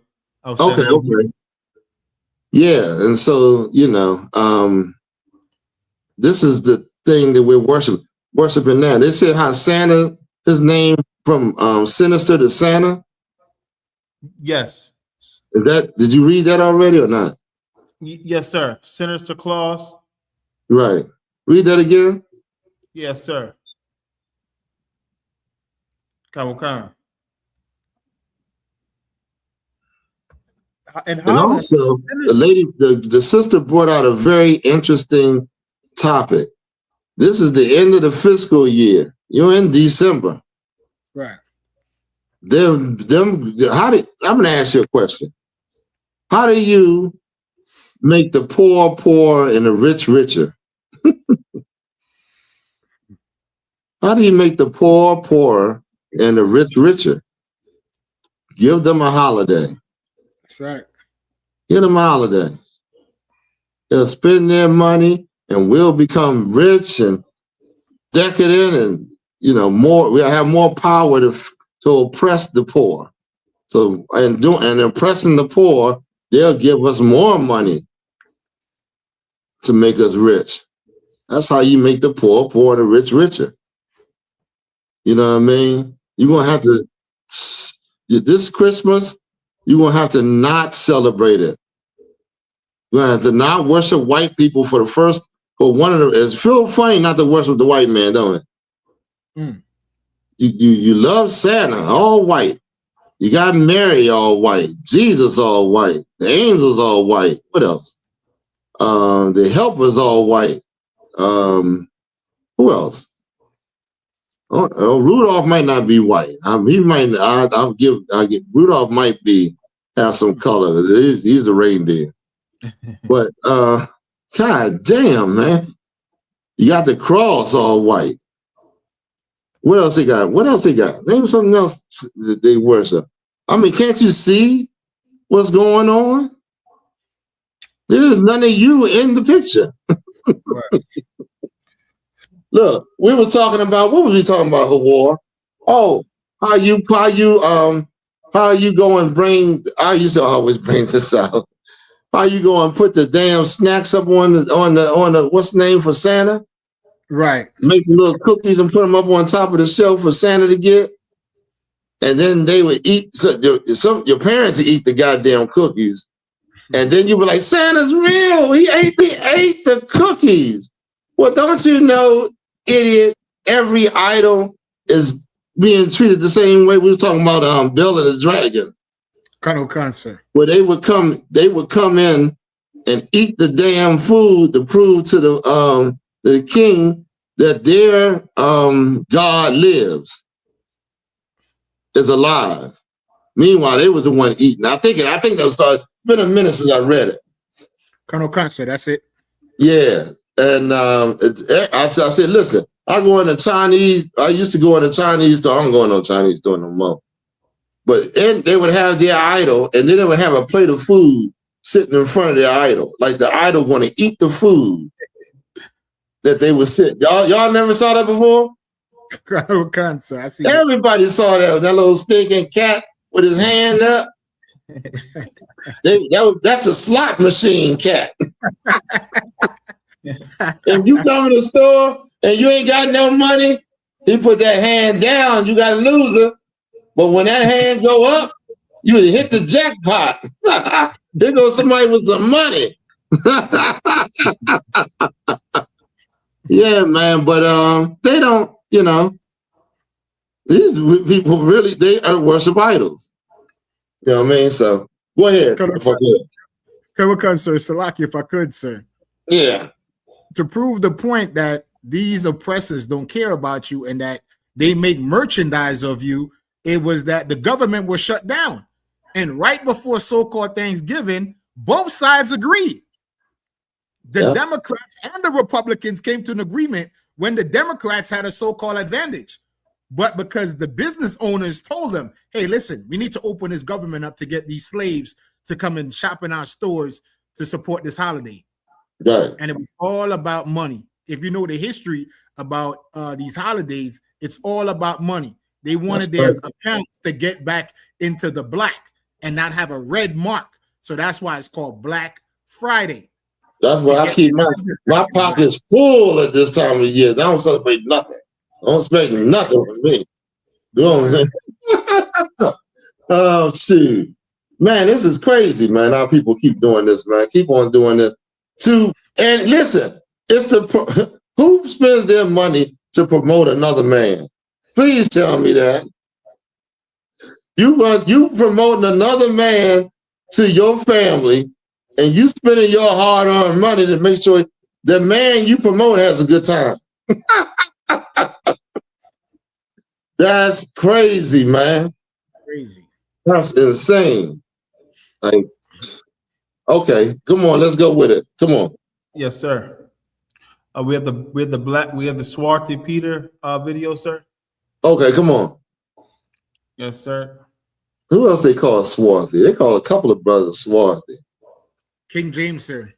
King James. I don't know if it was what's the brother's name? Mozart. I don't know if Mozart was called that, but somebody. It was Beethoven. It was a couple of brothers called Swati mean black. Right, Shakespeare. Mm-hmm. Shakespeare. Go ahead. I'll play it, sir. Play it, please. Yes, sir. Then sometimes there's this. This is Zwarte Piet, and that's Dutch for Black Pete, and he's St. Nicholas's traditional assistant. He's the guy who carries all the presents around and punishes all the bad kids. You can kind of think of him like one of Santa's elves, except he is a blackface caricature. Black Pete has painted black skin and big gold hoop earrings and oversized red lips, and he wears colorful Renaissance-era clothing. Throughout Belgium and the Netherlands, people dress up as Black Pete around St. Nicholas Day. This is what that looked like in 1930 in a small town north of Amsterdam, and in 1970 at a local gym, and in 2006 at an elementary school, and in 2014 at a parade. I grew up with this tradition in Belgium. People dressed up as Black Pete, and St. Nicholas would come visit my school and take pictures and pass out candy. But Black Pete is a racist caricature. It's a remnant of the Netherlands' colonial past, and this tradition is now at the center of a heated political debate. It's a bit disturbing to realize that you have enjoyed as a child something that now turns out to be problematic. That's disturbing. And so they said, don't mess with my memories. Those in the Netherlands who defend Black Pete argue that it can't be changed because it's a tradition that's been around forever. The Prime Minister even made this argument when he was asked about it at a nuclear security summit in 2014. Because what I said is that Black Pete is black, and I cannot change that, because the name is Black Pete. This is a old children's tradition, Sinterklaas and Zwarte Piet, Black Pete. And it is not green Pete or brown Pete, it is Black Pete, so I cannot change that. On top of that, you'll hear a lot of people say that the black face paint is okay because it doesn't represent skin color. Instead, it's just soot from the chimney. But historically, neither of those defenses is actually true. Zwarte Piet was originally written as a black slave character, and the blackface tradition was invented fairly recently. Though St. Nicholas folklore had been celebrated since the Middle Ages, there was no slave character involved until 1850, when this guy... How long is this? We had. I thought it was a couple of minutes. Yeah, it's a couple of minutes, but we had a minute 30. We had 1 minute 30. We can stop it here. That's enough. That's enough of that. Yes, sir. Did we get to the main point? Yeah, about Black Pete? Yes, sir. We did get to the main point. Okay, all right. Y'all see. Did we get to the chop? The lump of coal, sir? The who? The lump of coal. No, we didn't probably get to that. I don't know. I could read it, I think. If I could Yeah, please read it. Sir. Let me pull it up. Black Pete or Swati Pete. Let me go back. All right. Grab Jeremiah 10. Yes, sir. Slacker, so I got it. The term Black Peter can refer to two very different stories. The Dutch folklore character Zwarte Piet, a controversial assistant to St. Nicholas, and the adventure of Black Pete. Zwarte Piet is the helper figure with black face, who is now the subject of debate. I'm trying to find where it says about the lump of coal. Basically, they're saying that when Santa Claus come and visit you, the good white children got gifts. But if you was naughty or bad, you got a lump of coal, and Black Pete or Zwarte Piet is the one that dish out the punishment, basically, sir.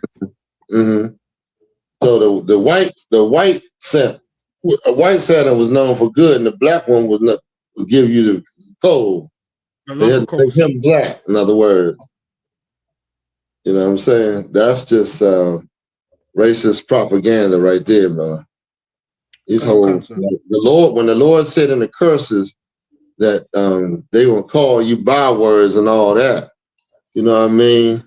This is exactly the type of people, the character these people are in. You know what I mean?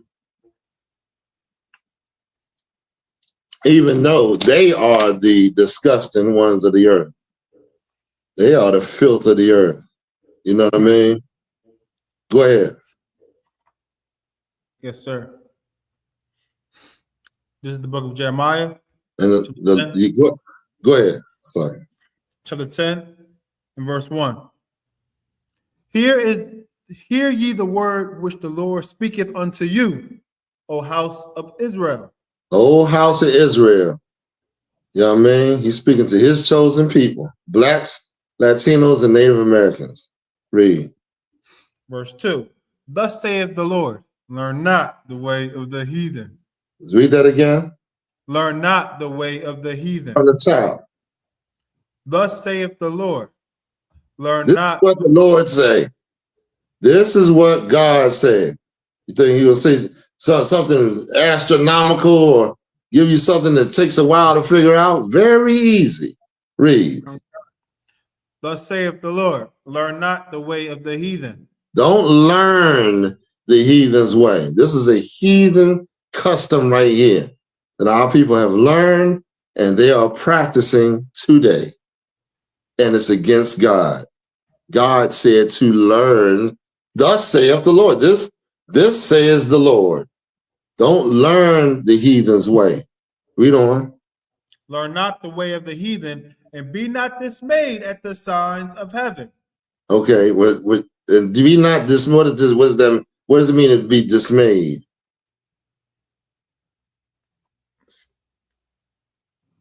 Anybody in the class answer? And be not dismayed at the signs of heaven. Two things you should understand right there. What does it mean to be dismayed? Okay, who had the hand up first? Abad, go ahead.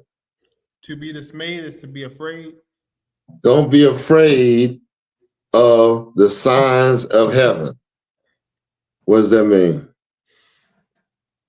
The whole thing. Yeah, like the heathens, because the sun rises in the morning, they made a whole religion worshiping the sun. You know, that Muslims, meteorite fell from the sky, so now they worship the crescent moon and star and build a dome to a meteorite over there in Mecca. Right, exactly. You know what I mean? They worship Saturn. The thing you worship, the thing that you worship, the thing that you're afraid of, you'll start to worship it. Start to worship it. And that's what they've done. You know what I mean? One time they thought this, they told different stories about the sun. But yeah, they worship on Sunday. Right. I mean, they don't, the God said, don't learn their ways. Don't be afraid of the sun and the things in the sky. Read on. Okay. For the heathen are dismayed at them. You know what I mean? That's what the heathen is, someone outside of the nation of Israel. They're heathens. You understand? The Arabs, the Chinese, the East Indians, the Africans, and the oppressor, the white man, the so-called white man. He's a heathen, man. You know what I mean? And God said, do not follow their traditions, their ways. Read on. Verse 3. For the customs of the people are vain. This is a vain custom we're about to talk about, but the custom that we don't fully worshiping birthdays is also what I want to bring on as well, a heathen custom. Worshiping the stars. They used to have a straight up witch sit and tell you if you were born around this time of the year, then this is the prophecy. This is what, they would give you what would happen to you, or give you a diagnosis of what they think, your outcome would be, or your love life would be, or something like that. These are heathens, and we shouldn't have nothing to do with them. Right. God gives us the prognosis on what's going to happen in the future. and tells us about the past. Our power does, not them. Right. Go ahead.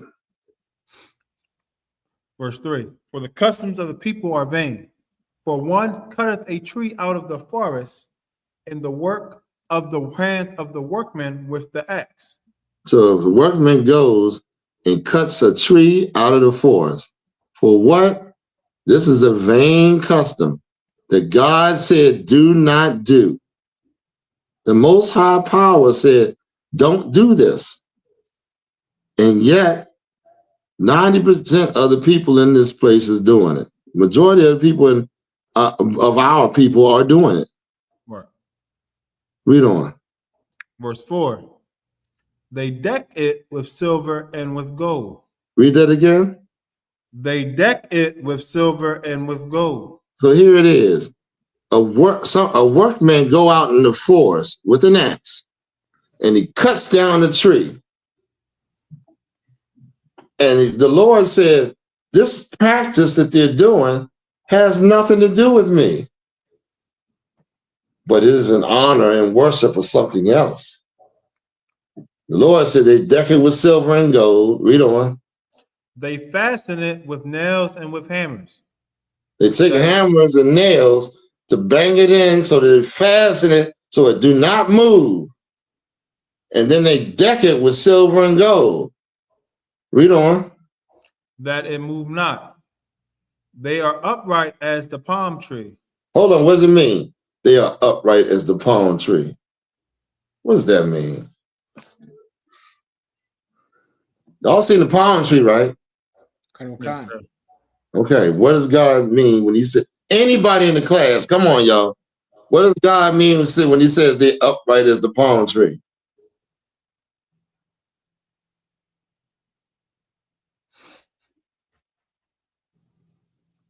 You want to break down the Christmas breakdowns of people. You don't know what it means when it says that? A palm tree is what? It stands what? When people see palm trees together, what do they think? Go ahead. Anybody in the class first? Come. We have somebody in the class, sir? No, not in the class, but want to take a stab at it. Yes, sir. Trooper Kwawabar Yahawada says they're tall. They're tall. Go ahead. Anybody else? Yashar Banaf also says they're tall. They're tall.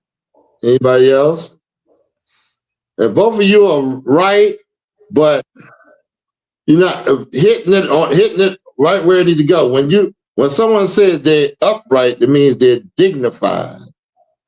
They are what's the word I'm looking for? Elevated, sir? Not elevated. They're honorable. They are like when someone, like the Lord says for you to be an upright man. What does that mean? You walking in your truth. You dignify. You don't do wicked things. When you see this tree and some of these buildings and how tall it is and how it looks, it's damn near intimidating, some of them. That tree looks honorable.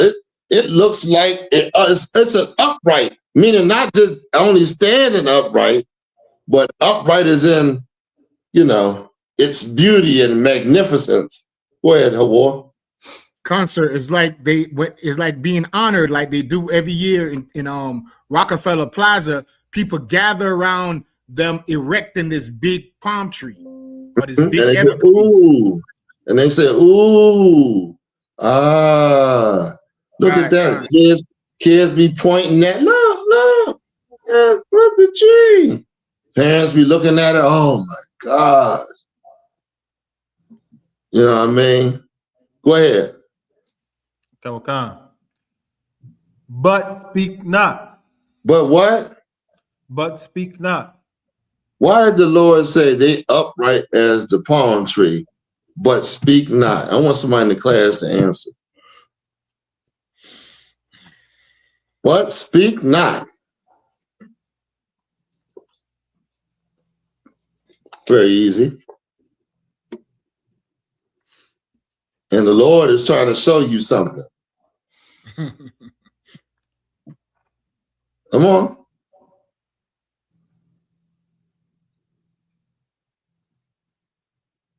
All right. Anybody want to take a stab at it? Go ahead, Abad. Yes, sir. Though they appear to be like dignified and with shocking value, they can't do anything. They speak not. They can't. Yeah, they can't tell you any wisdom or knowledge. They can't. It's a dead tree, cut from off its roots or whatever, and you're acting like the damn thing is alive.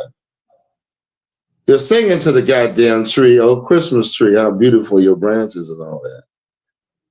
You going to decorate the tree. You're placing gifts under the tree. You're acting like this tree is alive. That this tree is going to whoop your ass if you don't give it something. You know what I mean? You give that tree gifts. What you giving the dead tree gifts for? Don't the gifts go to the people? I mean, they're going to go to the people eventually, but first you give that tree a gift. That's something. Go ahead. They must needs be born. What does that mean? They must needs be born. In the class, I'll be shocked if anybody in the class get it. What does it mean to be born? Not talking about the mother's womb, but go ahead. Anybody, you want to take a shot at Abad or Hawa? Hawa, go ahead. It needs to be carried, sir. It needs to be carried. This tree can't walk.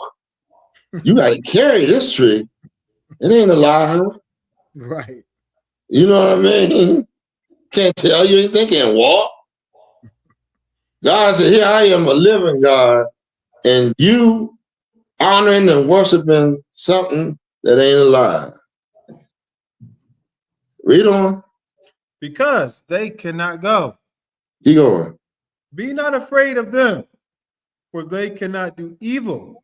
Neither also is it in them to do good. It's not in that tree to do good.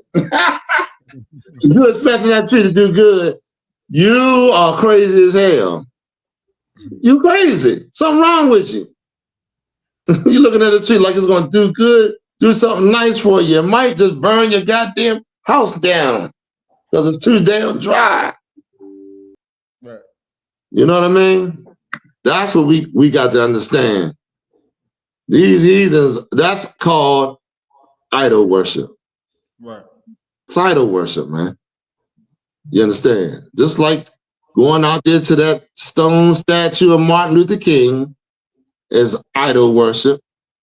Y'all worship that Babylonian priest. That Babylonian priest, Martin Luther King, said, all people join hands together and build the Babylon to go against God, because God never said that. Get it for me. Give it for me. Yes, sir.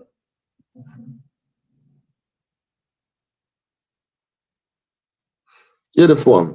Let's go through it a little bit, and then I'm not going to hold y'all too long. I mean, I just want to bring out these main points. Get it for me in Genesis. Yes, sir.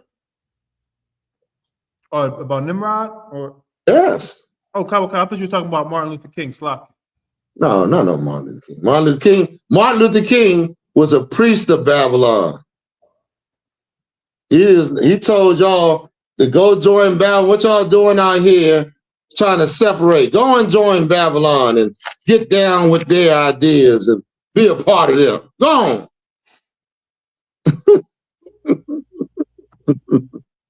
You know what I'm saying? That was Martin Luther King. He loved the Babylonian freaks. He loved Babylonian freaks, i.e. the white woman. You understand? She does whatever. She freaks anybody to try to get them to join. Y'all didn't never notice that? The East Indians are freaked out by that white woman. They all in here thinking that they got it, you know, that the white man loves them and all that. The Africans found out, hold on, who was the one that they just did this week? Them Ethiopians. them fake Jews. Them Ethiopians that tried to claim that they was Jews. The white man, Donald Trump said, what did he say? He said he said Ethiopians are nasty people. They got this. Oh my goodness, boy. I get tickled at that. Them goddamn Ethiopians, man. What was I saying? They thought the white man loved them. The white women was sleeping with them, and the white man sleeping with the most big-headed Martian-looking Ethiopian women. And then you got the nerve to come over here and act like that. Yeah, Master love us. Look at you, black people. They talk about black people. Oh my goodness. Well, then they came over here and ran their big mouth. White man said, Donald Trump said, you Ethiopians, you goddamn need to be. Now, I ain't gonna go to Ethiopia should be slain by my sword, but Trump came out against them. They following this caravan and everything. Oh, Ethiopians. But go ahead, read on. Let's go ahead to the next one. Read on what you got. Okay. This is the book of Genesis, chapter 10 and verse 8. And Cush begot Nimrod. He began to be a mighty one in the earth. So now here's Nimrod. Here we go. Nimrod was an Ethiopian. And what did he do? Read on. Yes, sir. A mighty one. Okay, Nimrod would go to war with people and then have them join him. The conqueror would join the conqueror. And read on. Yes, sir. He was verse 9, he was a mighty hunter before the Lord. Wherefore it is said, even as Nimrod, the mighty hunter before the Lord. Mm-hmm. Verse 10. And the beginning of his kingdom was Babel. Hold up, Babel. This is the kingdom where all people come together. Let's go to the next one. He went to war and built a kingdom called Babel, which was evil before the Lord, because the Lord when Noah came and got off the ship, the Lord was separating the nations. Right. The Lord started separating the nations, Ham, Shem, and Japheth. Right. He told what would happen to each one. That's separation. I know y'all don't believe in separation. Y'all think everybody should come together. They think everybody should be in a big old melting pot. But when you do that, you're going to have people that's on top and people that's on the bottom. Nobody's going to be like one plane all the way across. It's not like that. So, and if you're thinking that's very ignorant, because it's never been like that. Okay. Go ahead, read what you got. Yes, sir. And Iraq and Akkad and Kalna. Oh, I'm talking about the Genesis 11 and 1. Is that where you are? I'm going there now, sir. What was you just reading? Is that something we were supposed to? Hold on. Is that something we were supposed to read? Yes, sir. Well, it's go ahead. Part. Go ahead. Read that. In the beginning of his kingdom was Babel, and Iraq, and Akkad, and Kalna in the land of Shinar. In the land of Shinar. Okay. So these. Okay, go ahead. Now I'm going to 11, sir. Please. This is the book of Genesis, chapter 11 and verse 1. And the whole earth was of one language and of one speech. Oh, that one language is Hebrew. That one language is Hebrew. Why? Anybody can answer this question. Anybody in the class trying to take a stab at it? Why was the one language spoken by everybody on the earth? Very easy.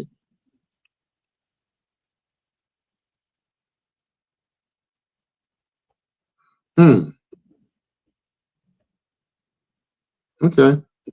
Nobody yet?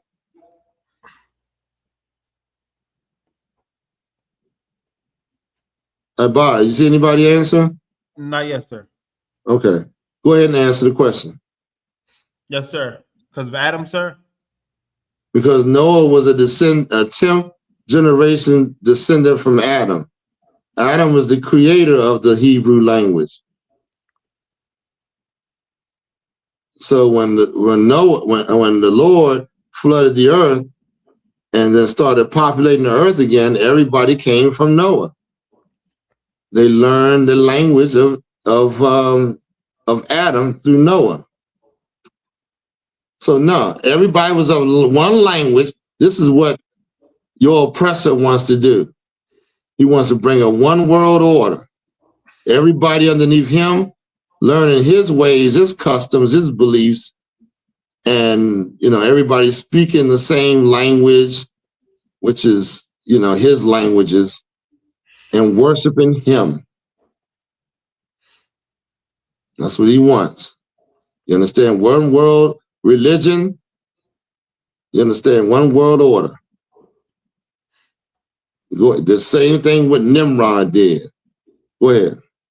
Yes, sir. End of one speech, verse 2. And it came to pass, as they journeyed from the east, that they found a plain in the land of Shinar, and they dwelt there. Verse 3. And they said one to another. They found a plain where? In the land of Shinar. What we just talked about. Go ahead. And they dwelt there. Verse 3. And they said one to another, go to, let us make brick, and burn them thoroughly. And they had brick for stone, and slime they had for mortar. Verse 4. And they said, go to, let us build us a city and a tower, whose top may reach unto heaven. Whose top may reach unto heaven. That's every church that it has that steeple on it. Right. Who's like it's damn near like their top is trying to reach into heaven to say something to God. To tell God that they going against it, they're challenging God. It's like, I'm against you. It's down there like they stick their finger up at him. They changed the Christ to a white boy. They done put the cross all over the church. A cross, please. They done taught Babylonian religion. My God. They done worship the sun. They did everything they can in that damn church. They done worship these pagan holidays. Everything they can, thinking that they worshiping God. Right. They're thinking, can you imagine? Go ahead, Abad. I was going to say they enslaved God's people. Enslaved God's people. Took the land God loves. Did everything they can possibly think of to erase God from your mind and put them in your mind instead. Why you think things are happening the way they are? You know what I mean? They getting all the goddamn love, and we getting all the goddamn hate. Go ahead. Verse 4. And they said, go to, let us build us a city and a tower whose top may reach unto heaven, and let us make us a name. Let us make us a name. They wanted to make a name so they wouldn't be separated no more. They know that the Lord did not want them to come together. That's what the name was about. They knew the Lord don't want them to come together. They said, hey, let us make us a name so we won't be scattered. Read that part again. And let us make us a name, lest we be scattered abroad upon the face of the whole earth. You see that? That's straight rebellion. You know God separated, they knew God separated them after Noah. Right. His sons. They knew that. Because that's why they said this. Right. Go ahead. They also knew that God gave orders to different nations. Meaning, what am I trying to say? That they knew you were going to rule over the whole earth. They didn't want that. They knew you, the God's people, was prophesied to run the earth for God, underneath him. You understand? And so they went about, and during the time of Babel, Abraham and his people were sitting on the bottom of Babylon. They were on the bottom. You understand? While Nimrod gathering all nations, Abraham and his people were sitting on the bottom. Abraham and his family were sitting on the bottom. You understand? Because they wanted to oppress God's people so they can have their way on the earth. Go ahead, please. Salaki, sir, if I could. Go ahead. That's how you know the Bible is true, because this is the same path that America is on. Exactly. Every time in the earth that nations try to get together, the Lord come through with destruction. He did it with Sodom and Gomorrah. He did it with the time of Noah. He did it at the Tower of Babel. And now America and the United Nations, the same thing is going to happen. They're trying to build a tower or try to go where the Most High is at. That's right. Every time it goes into the mind of man to do that, the Lord warns his people to get ready for the destruction that's coming. That's right. That's right. Most High in Christ. Give him a hand. Good job. That's why they worship Christmas. Hold on one second. That's why they worship Christmas. Right. They worship Nimrod because they want to do the exact thing Nimrod did. They want to finish it. And we sit up there worshiping Christmas right with them, thinking that it's about a good time and presents and all that. Go ahead, Hawar. Slakia, sir, real quick. Obadiah 1:4. Though thou exalt thyself as the eagle, and thou set thy nest amongst the stars. That's right. The same thing we're reading about Babel, sir. Salakia. Most High in Christ. Babylon built a tower to God. Now he going up there. He's trying to march up to God to try to challenge him. He want to go from planet to planet, seek out any life, and then try to challenge God. But he's not going to ever. He's going to never, ever, ever, ever, ever be able to confront the Most High. Right. Most High has his number, man. He knows what he is, what he's all about. Right. Okay, go ahead. Abad. Yes, sir. Verse 6. Verse 5. And the Lord came down to see the city and the tower which the children of men builded. Verse 6. And the Lord said, behold, the people is one, and they have all one language. In this they begin to do. And now nothing will be restrained from them, which they have imagined to do. Yes, they can all talk to each other and say, listen, let's do this, let's do this. And then start exchanging ideas. And can you imagine a man with one language? My goodness, you think things going fast now. Things happen fast, man. Like the plane, they thought about the plane, they got the plane. They thought about this, what else? Give me an example of some things that have came, like the car. different. I mean, just all kind of things, whatever you can imagine. Right. Imagine if they was of one mindset. Because if you're in one language, one mind, you thinking alike, you all want to get together and do the same. Your vision is the same. My God, we probably be, you know, who knows? We probably be rotating, going. I can't even. Probably marching up to the sun by now. Who knows? I don't know. What you say? So, like you said, they invented the nuclear weapon that's ultimately going to bring about the Third World War. That's right. That's right. And the knowledge comes, and all the knowledge that they have come from the Lord. Right. And the Lord giving them the understanding to do this thing. Just to, you know, and when you think about it, it's to prove that you're evil. It's like, I need to know, the Lord is such a just power. He gives them the knowledge to say, listen, to prove that they will be unrighteous, even though he knows they're going to be unrighteous. That, you know what I'm saying? Let's go ahead. Yes, sir. And now nothing will be restrained from them, which they be imagined to do. Verse 7. Go to, let us go down and there confound their language, that they may not understand one another's speech. Hold on now. God could have said, listen, this is what I wanted.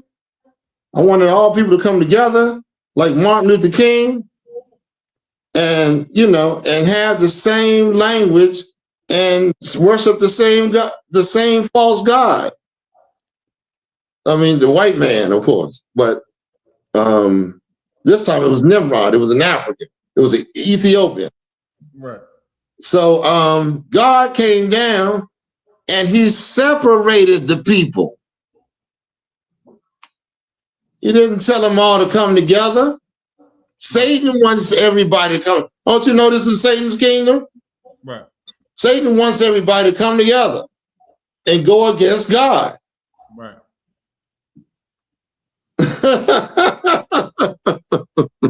Go ahead, read on. Come on. So the Lord scattered them abroad from thence, from the face of all the earth, and they left off to build the city. Verse 9. Now they can't all communicate like and be super productive.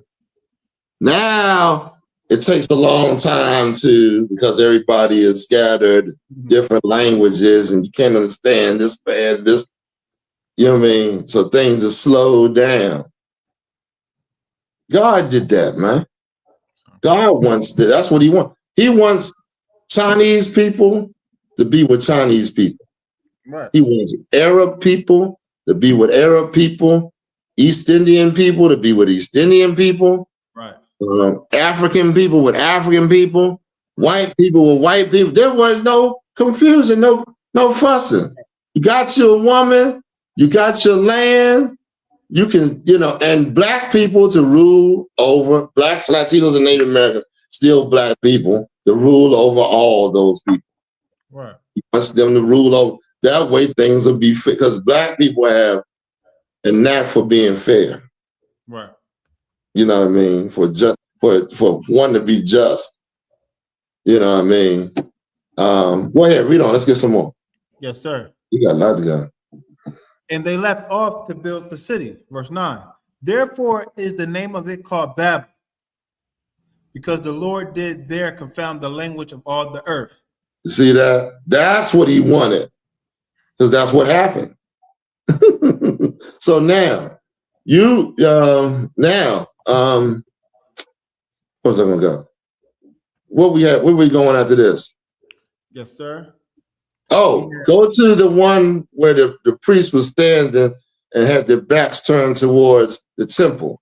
Yes, and sir. worshiping Nimrod. That's exactly what they're doing today. This exact same thing is happening today with your preachers and your leaders and all that. They worship Babylon. God called this Babylon, he called it Egypt and Babylon. Why? He called it Egypt because just like Egypt, they got God's people in captivity. Just like Egypt did. Egypt got destroyed. And he calls this Babylon because their philosophy is the same as Babylon, man. Right. You understand? Go ahead. Where we at? Yes, sir. This is the book of Ezekiel, chapter 8 and verse 16. And he brought me. Go up a few verses to show what was going on. I think it was. Okay, read like 3 verses up. Yes, sir. Verse 13. He said also unto me, turn thee yet again, and thou shalt see greater abominations that they do. Stop right there. This is God talking to Ezekiel. He said he took him to the temple, I believe. Go up to the first one. Yes, sir. He starts the conversation. Salaki. Not too far. Good night. Go up like 3 verses from where you was descending. Go to 10. 8 and 4. Can I start at 9, sir, so we get the context? Go ahead, please. This is the book of Ezekiel, chapter 8 and verse 9.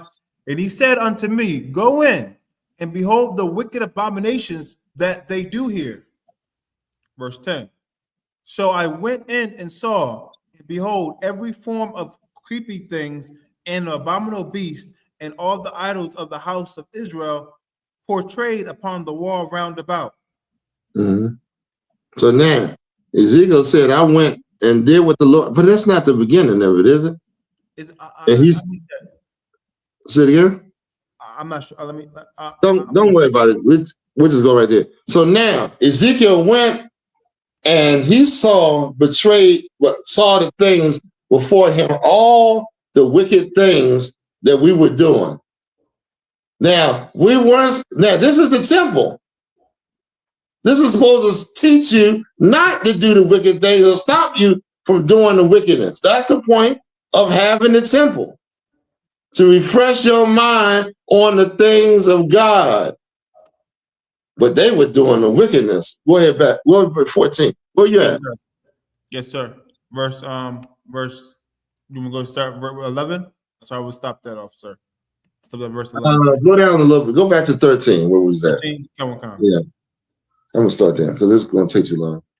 He said also unto me, turn ye yet again, and do thou shalt see greater abominations that they do. Verse 14. Then he brought me to the door of the gate of the Lord's house, which was toward the north. And behold, there sat woman weeping for Tammuz. And what was they doing? Weeping. Tammuz is who? There's somebody in the class. Anybody in the class? Go ahead, Abad. Yeah, Tammuz was a false god. Yeah, but was he? Anybody in the class?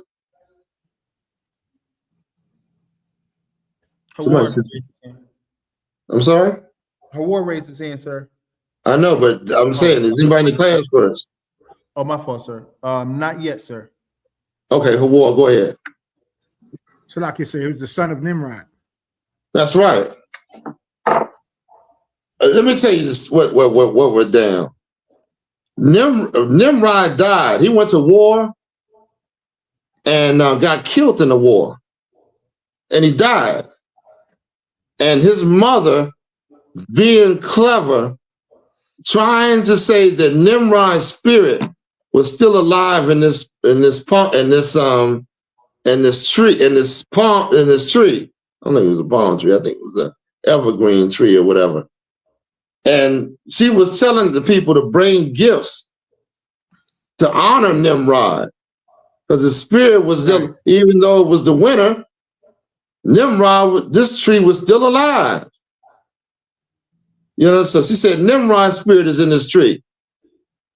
Well, she also got pregnant and had a baby and called that baby Tammuz and had everybody worship that baby because that was who?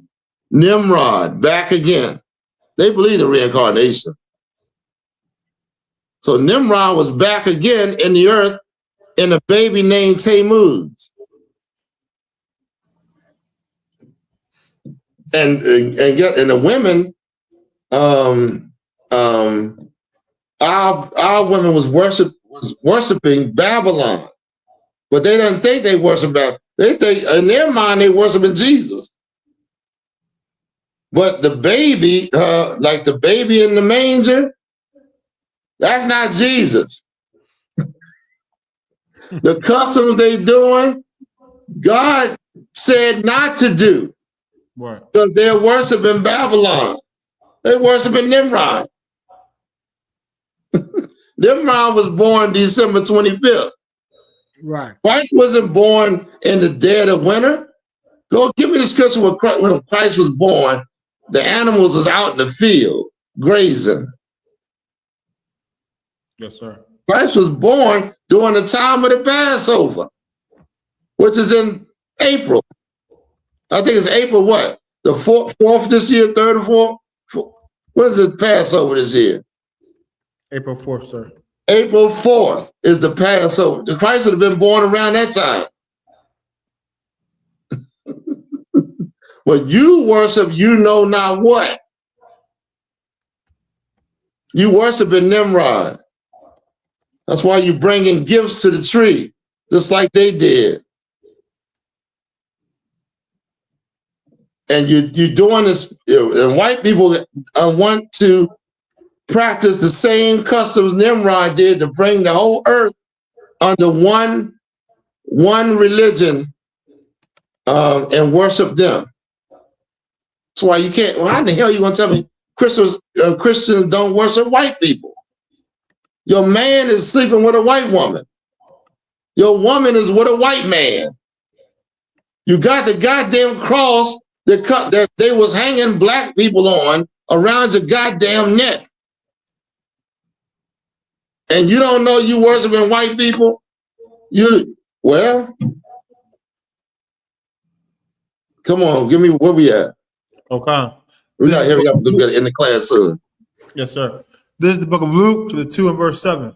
And she brought forth her firstborn son and wrapped him in swaddling clothes and laid him in the manger because there was no room for them in the inn.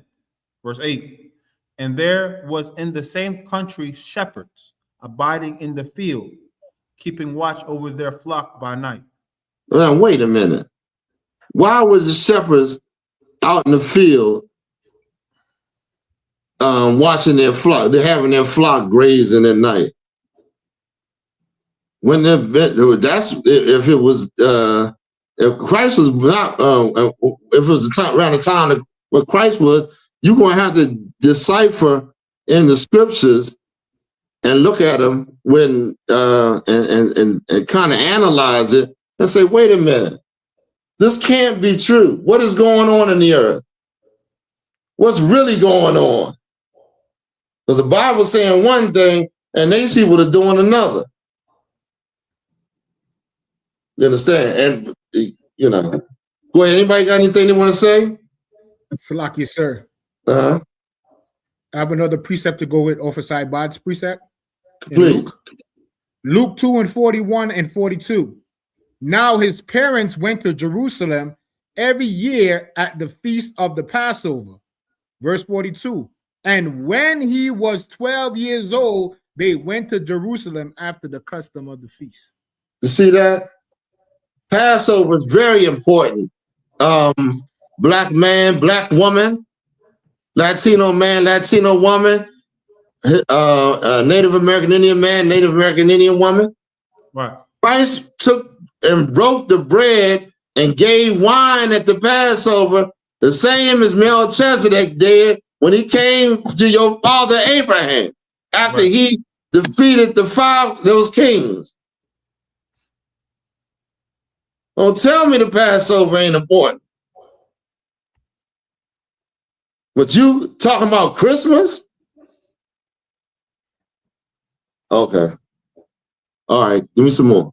Where we Yes, at? sir. We missing something because okay, go ahead. Khan, we are back at the Salakia, Genesis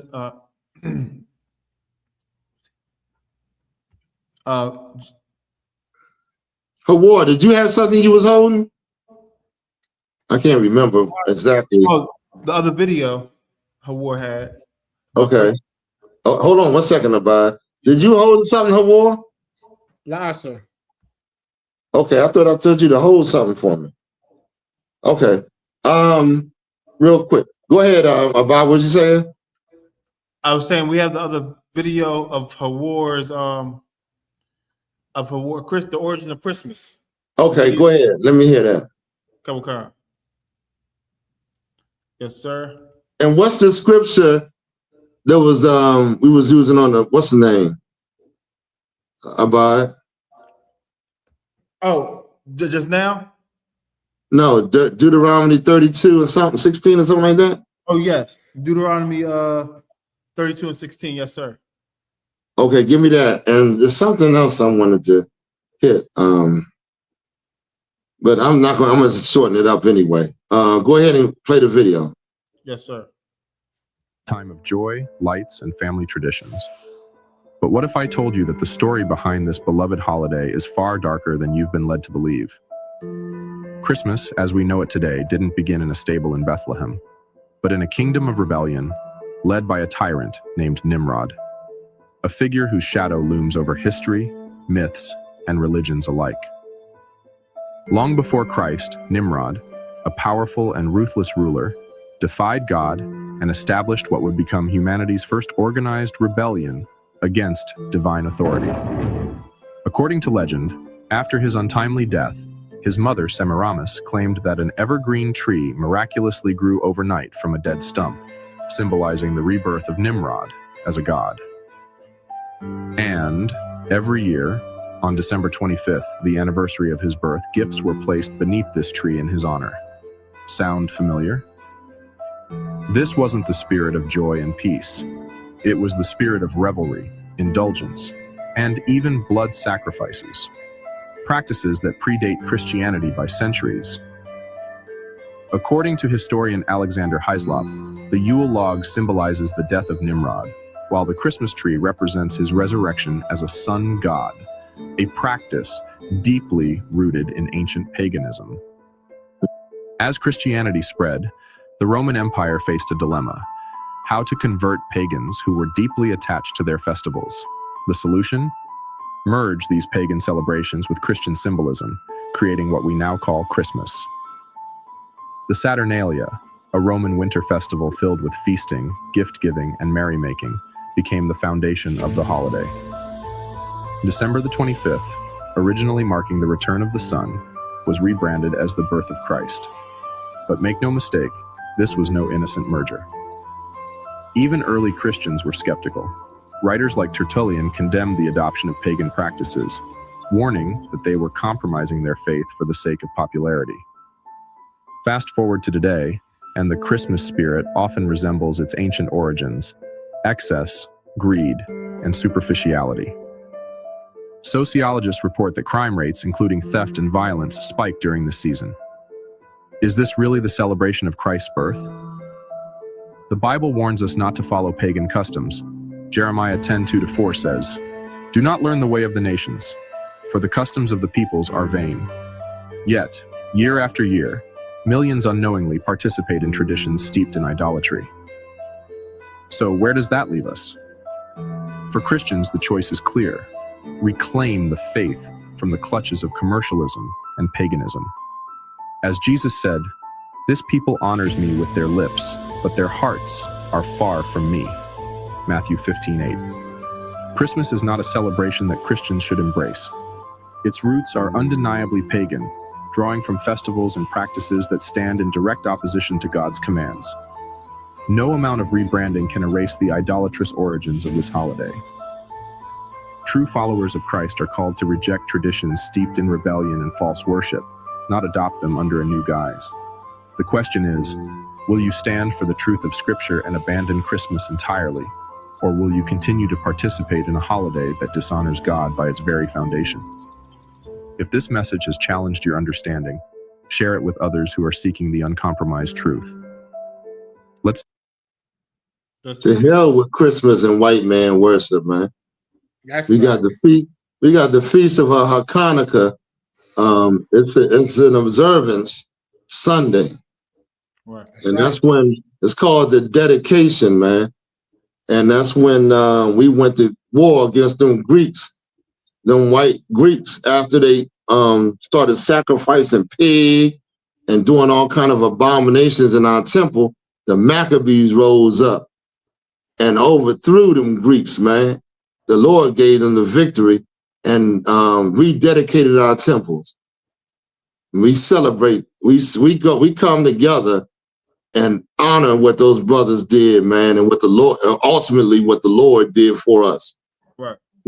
You understand? That's an observance right there. But it is wonderful for Black people to acknowledge and